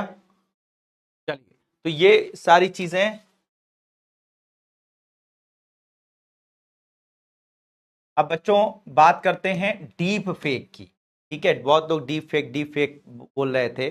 तो डीप फेक क्या होता है बच्चों, तो आप परेशान ना हुआ करें, हर चीज में लेकर आता हूं। तो डीप फेक की बात अगर की जाए तो डीप फेक क्या है, अब देखो डीप फेक में क्या किया जाता है कि आपके जो वीडियो, आपके जैसे सोशल मीडिया पे आपकी फोटो है, सोशल मीडिया पे आपकी फोटो है, आपका जो वीडियो है, इन सब को क्या किया जाता है कि कलेक्ट किया जाता है। ठीक है, आपके सोशल मीडिया से सारे फीड, फोटोज, वीडियोस, उन सबको कलेक्ट करके और फिर उसके बाद जो है एआई सॉफ्टवेयर में डाल दिया जाता है। एआई सॉफ्टवेयर आपके फोटो वीडियोस से आपकी जो है एक आर्टिफिशियल इंटेलिजेंस जो है वो कॉपी तैयार कर लेता है। और फिर वो जो कॉपी तैयार होती है उस पर कुछ भी अगर टेक्स्ट डाल दिया गया, किसी को गाली दिलवानी हुई, किसी को धमकाना हुआ, किसी को कुछ भी करवाना हुआ, तो जो भी टेक्स्ट डाल दिया जाएगा, वो जो वीडियो में जो एक कॉपी आपकी बनाई गई है आपके फोटो वीडियो की, जो आपका क्लोन बनाया गया है, वो एग्जैक्टली वैसी ही बातें बोलेगा जो वहां पर टाइप की जाएंगी। और इस तरीके से किसी को भी ब्लैकमेल किया जा सकता है, किसी को आपके नाम से ब्लैकमेल किया जा सकता है, आपके नाम से धमकाया जा सकता है, कुछ भी करवाया जा सकता है। तो ये जो चीज होती है बच्चों, इसे डीप फेक के नाम से जाना जाता है। तो डीप फेक भी एआई का एप्लीकेशन है, लेकिन ये निगेटिव एप्लीकेशन है, ये नकारात्मक जो है वो इसका एप्लीकेशन है, जिसे डीप फेक के नाम से जाना जाता है। तो इसमें क्या किया जाता है, वीडियोस को पहले कलेक्ट किया जाता है, फिर उसको एआई के अंदर डाल दिया जाता है, फिर एआई जो है उसे एनालाइज करके उस तरीके की वीडियोस तैयार कर लेता है, और फिर उसमें जो भी टेक्स्ट डाला जाता है वो फोन में वैसे ही बात बात करता है। यानी सामने को वीडियो कॉल जब करा जाएगा तो उसे लगेगा आप ही बात कर रहे हैं, बिल्कुल आपके ही वीडियो उसकी तरीके से वहां पर काम किया जाएगा। तो इसे डीप फेक कहते हैं। तो डीप फेक बच्चों कृत्रिम बुद्धिमत्ता के उपयोग से तैयार किया गया मनोरंजन मीडिया का वह अवास्तविक रूप है जिसका उपयोग ऑडियो और विजुअल कंटेंट के माध्यम से लोगों को बहकाने अथवा गुमराह करने के लिए किया जा सकता है। ठीक है, तो इसे भी नोट कर लीजिए बच्चों, डीप फेक क्या होता है। तो डीप फेक भी जो है वो एक तरीके से एआई एप्लीकेशन है, लेकिन एआई एप्लीकेशन जो है वो निगेटिव रूप में है। आजकल इसका उपयोग करके लोगों को धमकाया जा रहा है, ब्लैकमेल किया जाता है, जा रहा है, डिजिटल अरेस्ट किया जा रहा है। तो ये बहुत खतरनाक है। डार्क वेब में नहीं, ये तो नॉर्मल वेब में भी काम होता है, नॉर्मल दुनिया में भी ये काम होता है। ठीक है, डार्क वेब में तो होता ही है, नॉर्मल वेब में, नॉर्मल दुनिया में भी ये काम आजकल बहुत अच्छे से हो रहा है। ठीक है, तो इसे नोट कर लीजिए बच्चों।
हो गया बच्चों?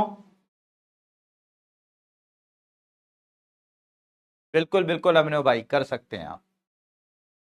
बिल्कुल ऑप्शनल में मैथमेटिक्स ले सकते हैं सर। इसी तरह से सेलिब्रिटीज का भी ऑडियो वीडियो फोटो, बिल्कुल फोटो वीडियो खूब बनाया जाता है, और उनको उनके नाम के वीडियोस वगैरह बनाकर जो है वो मतलब मार्केट में लाए जाते हैं। हाँ, सुबह और सुपेश अलग हैं। ठीक है। हो गया बच्चों?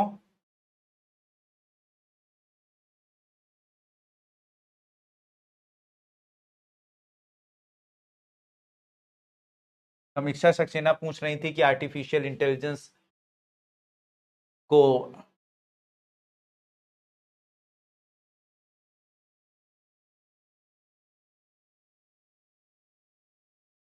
के ये पूरा नोट्स मैंने बना के दे दिया इसकी हिस्ट्री पर। तो पूछ रही थी ना कि इसके जनक कौन है, फादर कौन है, तो जॉन मैककार्थी इसके जनक हैं। ये पूरा मैंने इसमें दे दिया है, इसको बाद में आप नोट कर लीजिएगा, ठीक है। तो जॉन मैककार्थी हैं इसके फादर, जनक कहे जाते हैं।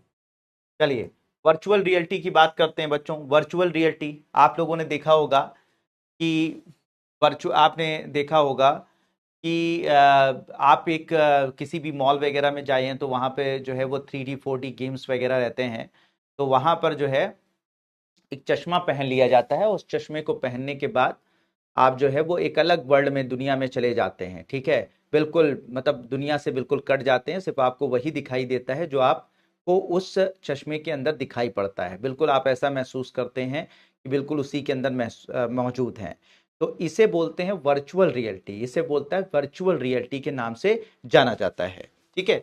अब आजकल बच्चों सिर्फ ये वर्चुअल रियलिटी ही नहीं रह गया, आजकल वर्चुअल रियलिटी की जगह पर जो है वो वर्चुअल रियलिटी के साथ साथ अब आ चुका है ऑगमेंटेड रियलिटी। ऑगमेंटेड रियलिटी में क्या होता है बच्चों कि आपको जैसे वर्चुअल रियलिटी में तो आपको सिर्फ मतलब सिर्फ उस बॉक्स के अंदर जो चीजें चल रही होंगी वो दिखाई देंगी। सामने पिक्चर चल रही है, सामने जो है वो कुछ भी चल रहा है तो वो सारी चीजें दिखाई देंगी, तो उसे वर्चुअल रियलिटी कहते हैं। लेकिन एक आजकल एक और चीज चल रही है ऑगमेंटेड रियलिटी, जिसमें वर्चुअल रियलिटी तो आपको दिखाई देगी, यानी वर्चुअल रियलिटी वाली चीजें मतलब कि जो जैसे सामने मान लीजिए कि आप चल रहे हैं तो आपको मान लीजिए कंप्यूटर का स्क्रीन तो दिखाई देगा, ठीक है, लेकिन साथ साथ आपको रियल वर्ल्ड भी थोड़ा सा दिखाई देगा, रियल वर्ल्ड भी आपको नजर आएगा। मतलब कि आप सामने जो है कंप्यूटर स्क्रीन भी देख सकते हैं और साथ ही साथ आपको ये सामने वाली दीवार भी दिख सकती है, एक साथ दिखाई पड़ी। ऐसे चश्मे अब आ गए हैं, तो इसे बोला जाता है ऑगमेंटेड रियलिटी, ठीक है, ऑगमेंटेड रियलिटी कहा जाता है।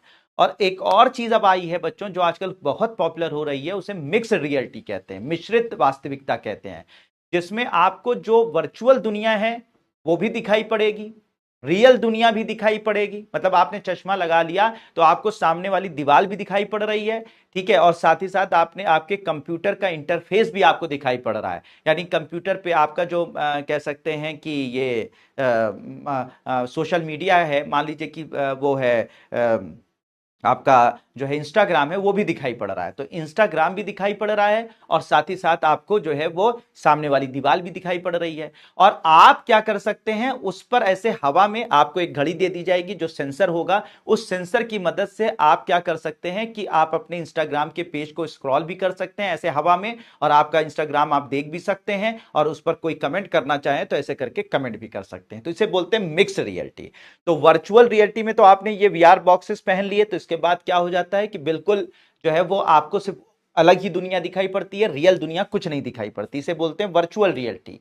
दूसरा होता है ऑगमेंटेड रियलिटी। ऑगमेंटेड रियलिटी में वर्चुअल रियल मतलब आपको ये कृत्रिम दुनिया भी दिखाई पड़ती है, मान लीजिए कोई पिक्चर चल रही है तो पिक्चर भी दिखाई पड़ेगी और सामने की सड़क भी दिखाई पड़ेगी। ये हो गया वर्चुअल ऑगमेंटेड रियलिटी। और मिक्स रियलिटी में क्या होता है कि आप क्या कर सकते हैं, सामने वाली सड़क भी दिखाई पड़ रही है, सामने पिक्चर भी चल रही है, और साथ ही साथ आप पिक्चर को जो है वो बंद भी कर सकते हैं या उसको बढ़ा भी सकते हैं। तो इसे बोलते हैं मिक्स रियलिटी। तो आजकल इस तरीके से मिक्स रियलिटी बॉक्सेस बहुत ज्यादा चल रहे हैं बच्चों। अभी हाल फिलहाल में देखा जाए तो ये जो इसके एप्पल ने विजन प्रो, ठीक है, विजन प्रो नाम का एक कह सकते हैं चश्मा जो है वो लॉन्च किया है। विजन प्रो ये एप्पल का है, एप्पल कंपनी का, जो बिल्कुल किस पर काम करता है, मिक्स रियलिटी पर काम करता है। आप अपने सोशल मीडिया, अपना कंप्यूटर, सब कुछ जो है वो कर सकते हैं, मैनेज कर सकते हैं, और ऐसे रास्ते में चलते हुए, बैठे हुए, ठीक है। मतलब आपको कोई डिवाइस लेने की जरूरत नहीं, बस चश्मा पहन लीजिए और सामने आपको अपना इंस्टाग्राम भी दिखाई पड़ेगा, फेसबुक भी दिखाई पड़ेगा, कंप्यूटर पर किया गया काम भी दिखाई पड़ेगा, ठीक है। तो ये इस तरीके से तो एप्पल का विजन प्रो है, ठीक है। इसी तरह से जो है वो मेटा कंपनी जो है, जो मार्क जुगरबर्ग की है, वो उसका आ रहा है क्वेस्ट 3। ठीक है, क्वेस्ट 3 ये भी एक तरीके का मिक्स रियलिटी ग्लासेस हैं। ठीक है, मिक्स रियलिटी ग्लासेस हैं। और अभी जो है रेबैन के साथ मिलकर जो है वो एक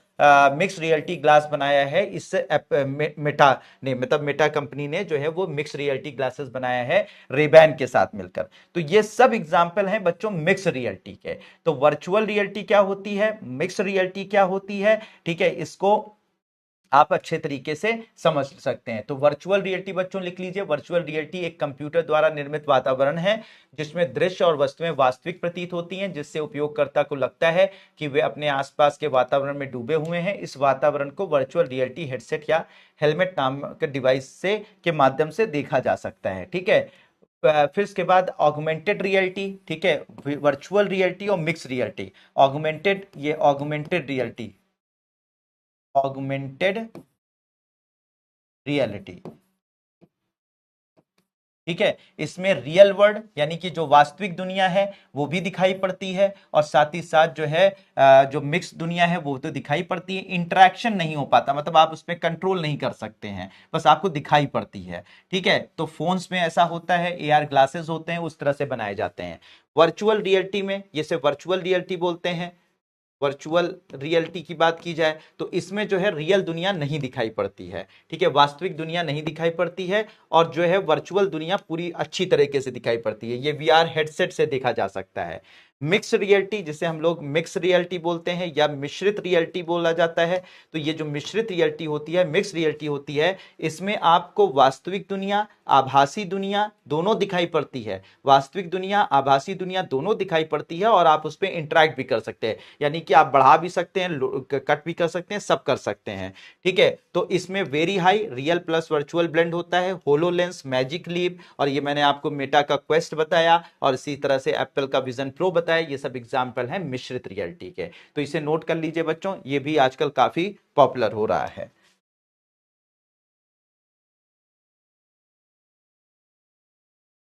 हाँ, एआई की वजह से गर्ल्स को बहुत प्रॉब्लम हो रही है, सभी को प्रॉब्लम हो रही है, लेकिन अब उसके कुछ अच्छे भी एप्लीकेशन है, इसलिए इसको कुछ किया नहीं जा सकता है।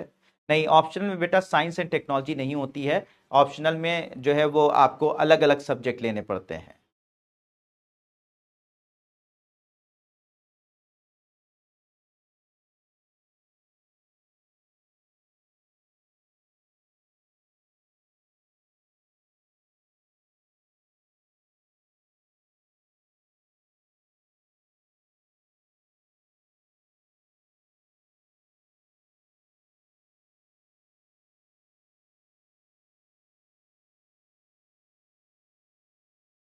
कोई साइड इफेक्ट ऐसा कुछ नहीं है।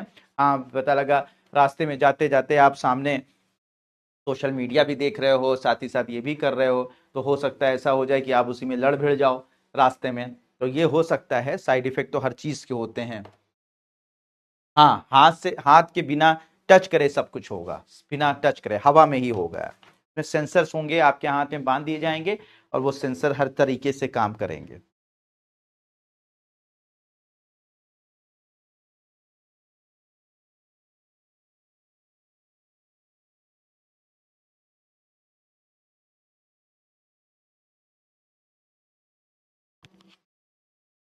नोट कर लीजिए,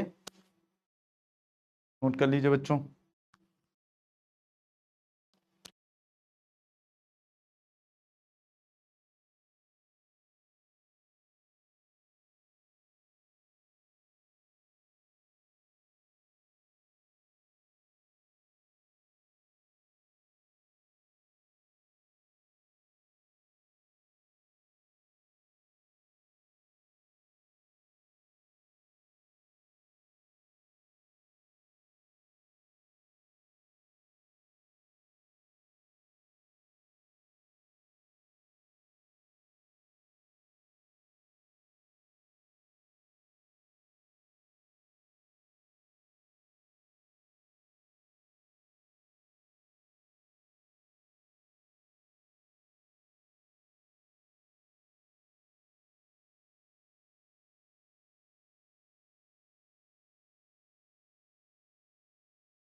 हो गया बच्चों?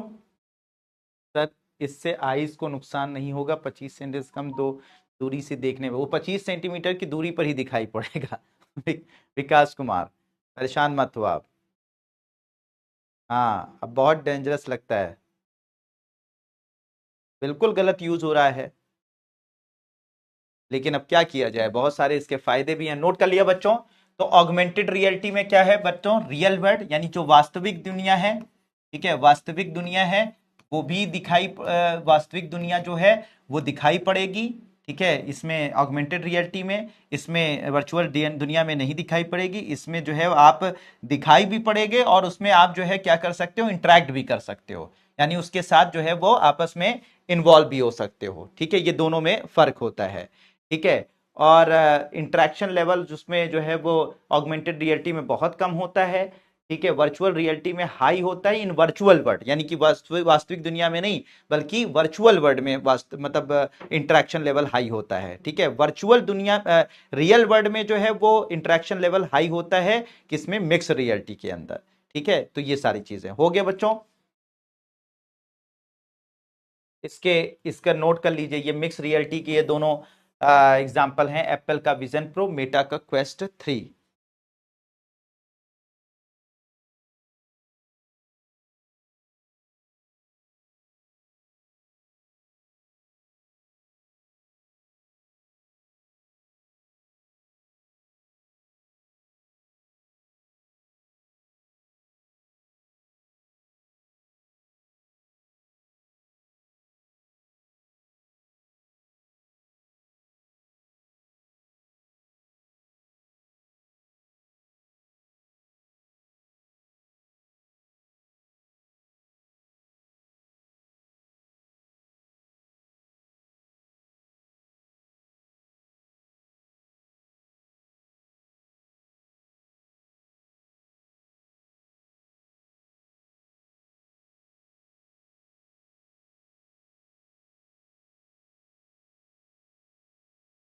हो गया बच्चों, नोट कर लिया? ज्योग्राफी ऑप्शनल ले सकते हैं आप। चलिए एक और चीज आ जाती है बच्चों, मेटावर्स। मेटावर्स ये भी काफी चर्चा में है। तो मेटावर्स में बच्चों क्या होगा कि अभी तक तो आप क्या कर रहे थे, ध्यान दीजिएगा दीजिएगा बच्चों, बिल्कुल अभिनव भाई, किसी दिन गेमिंग जोन में हम आप दोनों मिलेंगे, ठीक है। तो अब देखो बच्चों, एक आ जाता है मेटावर्स। मेटावर्स यही वर्चुअल रियलिटी, मिक्स रियलिटी या ऑगमेंटेड रियलिटी का एक बहुत आगे का वर्जन है। इसमें क्या होगा कि मेटावर्स में सिर्फ चीजें आप देख नहीं सकते, सिर्फ उसके साथ वर्चुअल दुनिया में चीजों को देख नहीं देख ही नहीं पाएंगे, इंटरेक्ट ही नहीं कर पाएंगे, बल्कि इसको फिजिकली महसूस कर पाएंगे। लो ये भी आ गया, फिजिकली महसूस कर पाएंगे। मतलब क्या हुआ कि आपके सामने आप किसी से मिलना चाहते हैं, आपका दोस्त 1000 किलोमीटर की दूरी पर मौजूद है, आप अगर चाहें तो उससे मिलने के लिए बस क्या करेंगे कि आप जो है वो मेटावर्स में जाएंगे। मेटावर्स का मतलब एक एप्लीकेशन होगी, उसमें जाएंगे, एक कमरा होगा, उसके अंदर पहुंचेंगे, वो मेटावर्स का रूम होगा, वहां पर उसका प्रतिबिंब, एक तरीके से कह सकते हैं उसकी कॉपी, उसका एक तरीके से कह सकते हैं कि जैसे होता है ना कि वो होलोग्राम टाइप के का उस वो आपका दोस्त जो है आपके सामने ऐसे उतर आएगा। जो चीजें वो वहां पर करेगा वही चीजें वो यहां पर आपको दिखेंगी, बिल्कुल लगेगा सामने खड़ा हुआ है, ठीक है, सामने खड़ा हुआ है, और आप जो है जो करेंगे वो वहां उसको दिखाई पड़ेगा। ऐसे लगेगा कि आप दोनों एक दूसरे के बिल्कुल सामने हो, बिल्कुल फिजिकली वैसे सामने हो जैसे कि रियल में सामने होते। तो इसे बोला जा रहा है मेटावर्स, यानी कि एक स्टेप और ऊपर हो गया। अभी तक क्या करते थे बच्चों, वर्चुअल रियलिटी में आप वर्चुअल दुनिया सिर्फ देख रहे थे, ऑगमेंटेड रियलिटी में वर्चुअल दुनिया प्लस रियल दुनिया दोनों देख रहे थे। वर्चुअल और फिर मिक्स रियलिटी आया जिसमें वर्चुअल दुनिया और वो आपकी जो है रियल दुनिया दोनों देख रहे थे, प्लस इंटरेक्ट भी कर रहे थे। और अब तो बिल्कुल वर्चुअल दुनिया फिजिकल तरीके से आपके सामने हो जाएगी, ठीक है, जिससे कि आप किसी से ऐसे सामने बात बात कर सकोगे, सामने वाला ऐसे बैठा रहेगा, ऐसा लगेगा कि सामने वाला रियल में आपके साथ बैठकर वैसे ही बातें कर रहा है। तो ये जो चीज आ रही है बच्चों मेटावर्स में आ रही है। इसी तरह से आप अगर कोई हवाई जहाज देख रहे हो तो हवाई जहाज जो है वो आपको वर्चुअल दुनिया में पहले दिखाई पड़ रही थी, अब वो आपके सामने ऐसे क्रिएट हो जाएगी जिससे आप टच करके महसूस भी कर पाओगे।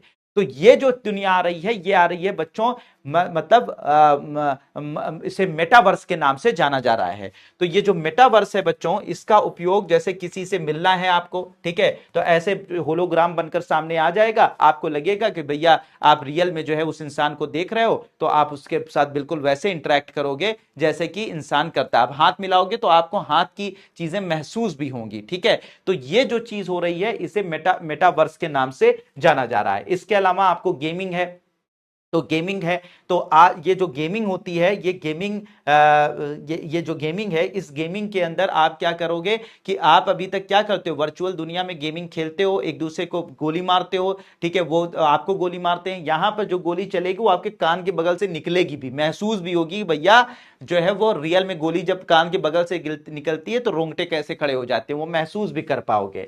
इसके अलावा इसका यूज जो होगा वो मरीजों को देखने के लिए होगा। मरीजों को आप देखना चाहते, मान लीजिए कोई डॉक्टर 1000 किलोमीटर दूर से अपने पेशेंट को देखना चाहता है तो बिल्कुल पेशेंट बिल्कुल वैसे ही सामने अवतरित हो जाएगा जैसा आप वहां पर बैठा होगा और बिल्कुल वैसे बात करेगा और आपको वो ऐसा देखेगा और वो आप उसको वैसा देखोगे जैसे आप आमने सामने बात कर रहे हो, जिससे कि आप 1000 किलोमीटर की दूरी पर बैठे हुए पेशेंट को देखकर आप इलाज कर सको, ठीक है, ये चीजें हो जाएंगी। इसके अलावा पढ़ाई करने में अभी तक जैसे अभी डॉक्टर सलीम सर को आप सिर्फ वर्चुअल दुनिया में देख रहे हो, आप सिर्फ वीडियो में देख पा रहे हो, कल जो है सामने सलीम सर बिल्कुल अवतरित हो जाएंगे, आपके कमरे में आपके सामने खड़े होकर आपको पढ़ा रहे होंगे, आपको लगेगा अरे वाह मतलब बिल्कुल जैसे अभी मैं बात कर रहा हूं या आप कमरे में बैठे रहेंगे और कमरे में मैं सामने अवतरित हो जाऊंगा, वहां पर आप बात कर सकते हैं आप मुझसे, ठीक है। इसके अलावा जो है किसी भी इंजीनियरिंग किसी भी मेडिकल की पढ़ाई अगर आपको करनी है तो आपको हर एक मशीनें सिर्फ दिखाई ही नहीं पड़ेंगी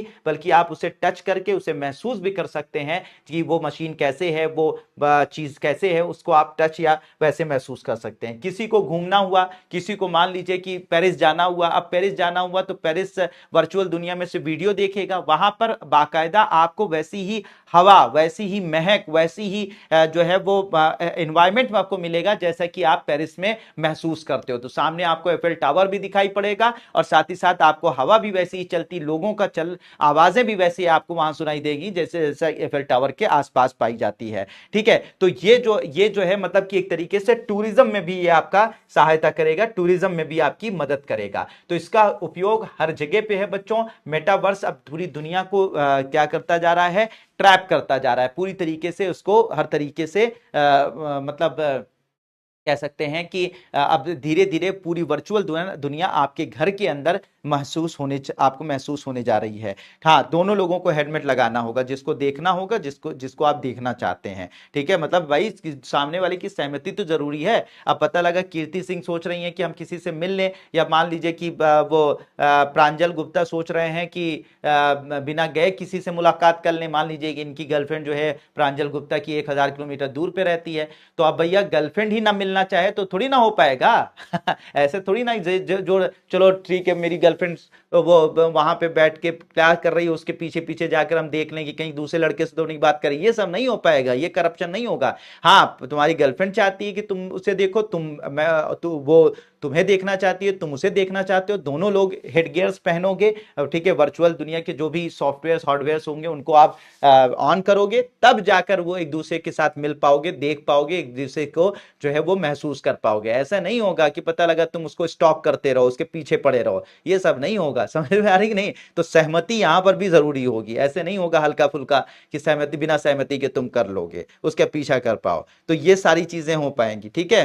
हाँ हाँ, तो बात समझ में आ रही है? तो ये सारी चीजें, तो मेटावर्स बच्चों नोट कर लीजिए, मेटावर्स हमारी वास्तविक दुनिया का डिजिटल आयाम में विस्तार है जो दुनिया भर में कहीं भी इस तक अभिगम बनाने वाले किसी भी व्यक्ति के लिए एक इमर्सिव मल्टी यूजर अनुभव प्रदान करता है, ठीक है।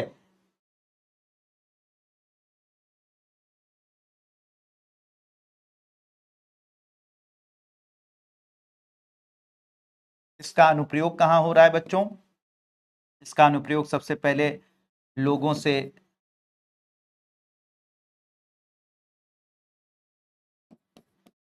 से मिलने में,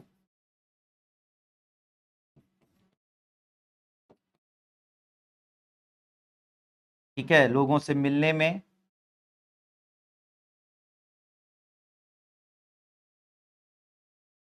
वर्चुअल गेम में, इसके अलावा चिकित्सा में, नोट करते जाइए बच्चों, चिकित्सा में, इसके अलावा एडुकेशन यानी कि शिक्षा में,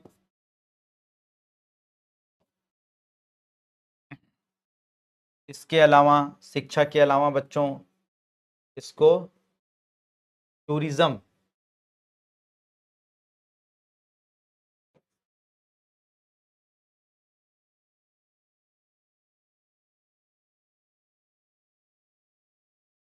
टूरिज्म को हिंदी में क्या बोलते हैं?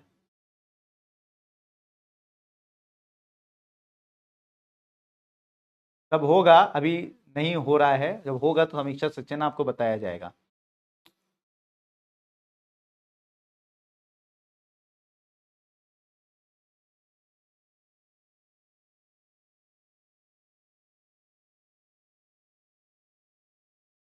हाँ, पर्यटन,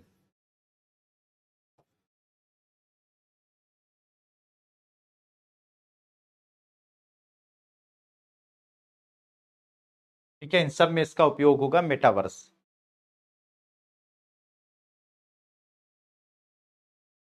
नोट कर लीजिए बच्चों, जियो की क्लास है तो मेरे क्लास से पहले थोड़ी ना हो जाएगी उनकी सर की क्लास।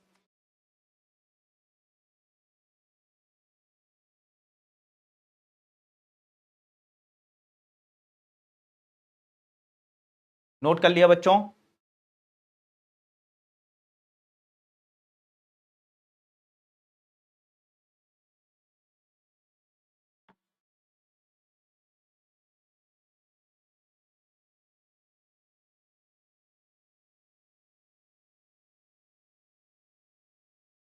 अभी जब जारी हो जाएगा तब महंगा और सस्ता देखा जाएगा। हो गया बच्चों? नोट कर लिया?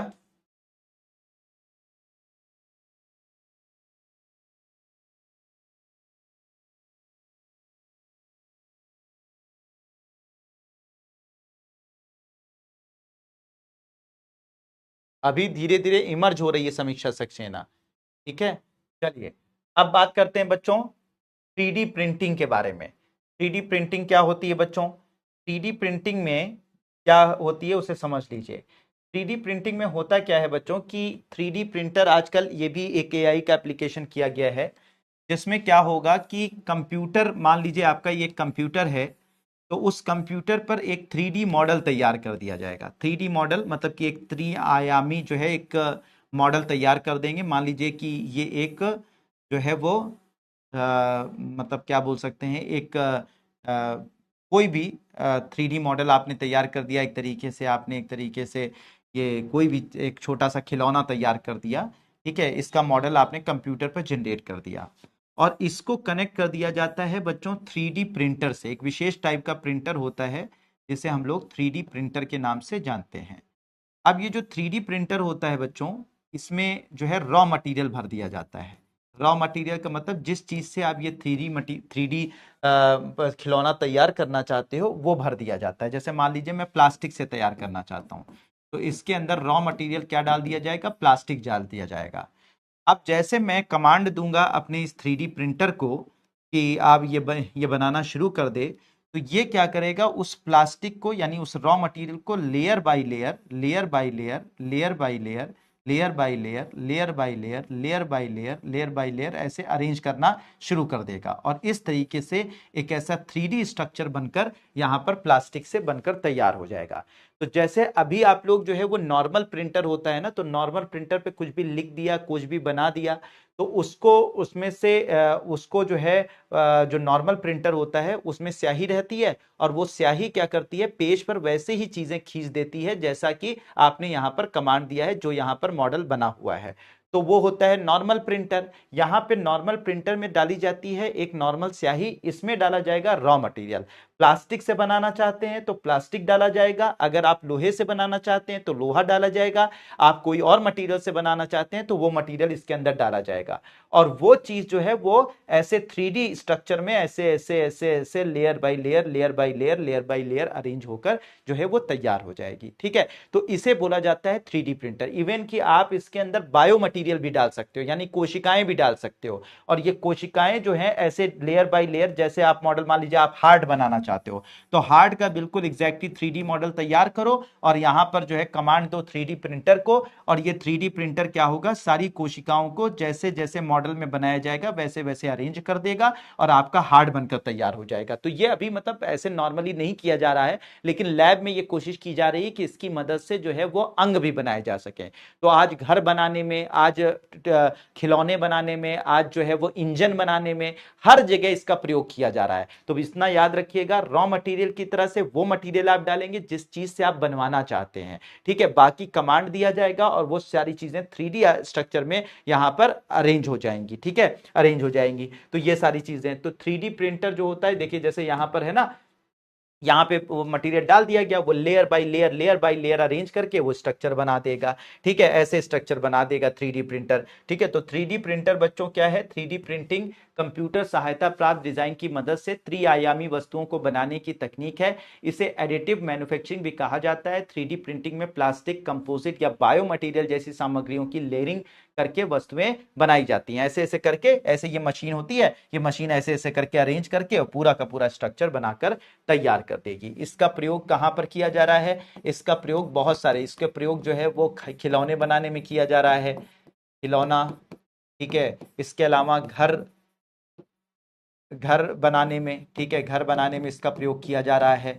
इसके अलावा इसका प्रयोग जो है वो मॉडल बनाने में किया जा रहा है, बहुत सारे मॉडल हैं उनका, उनको बनाने में, इंजन बनाने में, ठीक है, इंजन बनाने में, रॉकेट इंजन बनाने में इसका प्रयोग किया जा रहा है 3D प्रिंटर का। ठीक है, 3D प्रिंटर का। इसके अलावा जो है ऊतक, ऊतक तथा अंगों को बनाने में भी इसका प्रयोग किया जा रहा है, को बनाने में इसका प्रयोग किया जा रहा है। ठीक है, तो इन सब जगहों पे इनका प्रयोग आजकल किया जा रहा है, तो इसको भी नोट कर लीजिए बच्चों।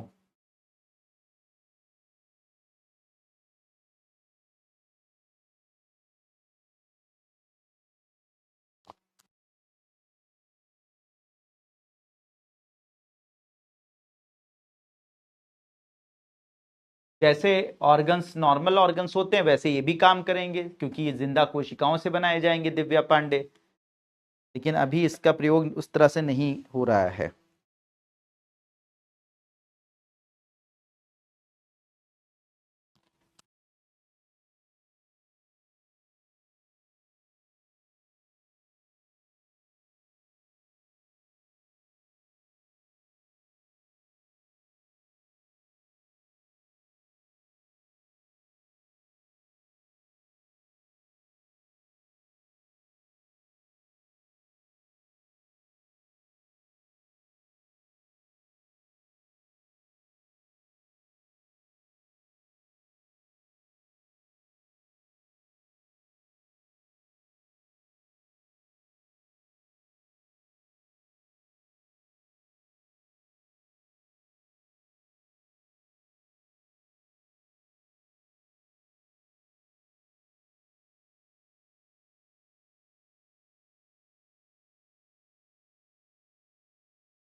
हो गया बच्चों?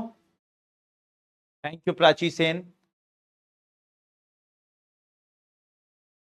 नेचर को क्या बदला जा रहा है? नेचर में बहुत सारी मदद भी तो हो रही है। किसी को हार्ट नहीं मिल रहा है और उसकी जान जाने पर है, तो ऐसे आर्टिफिशियल हार्ट बनाकर जो है उनकी जान बचाई जा सकती है। ठीक है, बात समझ में आ रही बात? तो बहुत सारी जगह पे सहायता भी मिल रही है। चलिए बच्चों, ये जो है चीजें हम लोगों ने आज देखी। ठीक है, अब हम लोग रोबोटिक्स बचा है और साथ ही साथ एक और जो है वो इंटेलेक्चुअल प्रॉपर्टी राइट जैसा टॉपिक बचा है, तो उसे हम लोग कल करेंगे। ठीक है, तो कल मिलते हैं बच्चों। आज के लिए मुझे लगता है कि आई आपको अच्छे से समझ में आया होगा कि आई कैसे काम करता है, किस तरह से काम करता है, किस लेवल पर काम करता है। तो ये सारी चीजें आप लोगों को पता चली होंगी। और कल हम लोग जब मिलेंगे बच्चों, तो इसके आगे की कहानी देखेंगे। और आगे की कहानी रोबोटिक्स क्या है, रोबोटिक्स में कैसे काम करता है, उसके रियल एग्जाम्पल इंडिया में देखेंगे किस तरह से काम करते हैं। तो कल मिलते हैं बच्चों, आज के लिए इतना ही काफी है। तो thank you so much, thank you so much, और कल मिलते हैं बच्चों। एंड अजय तनु, बिल्कुल मजा तो आ ही रहा होगा, क्योंकि नई नई चीजें जब पता चलती हैं तो मजा ही आता है। तो चलिए बच्चों, thank you so much, and कल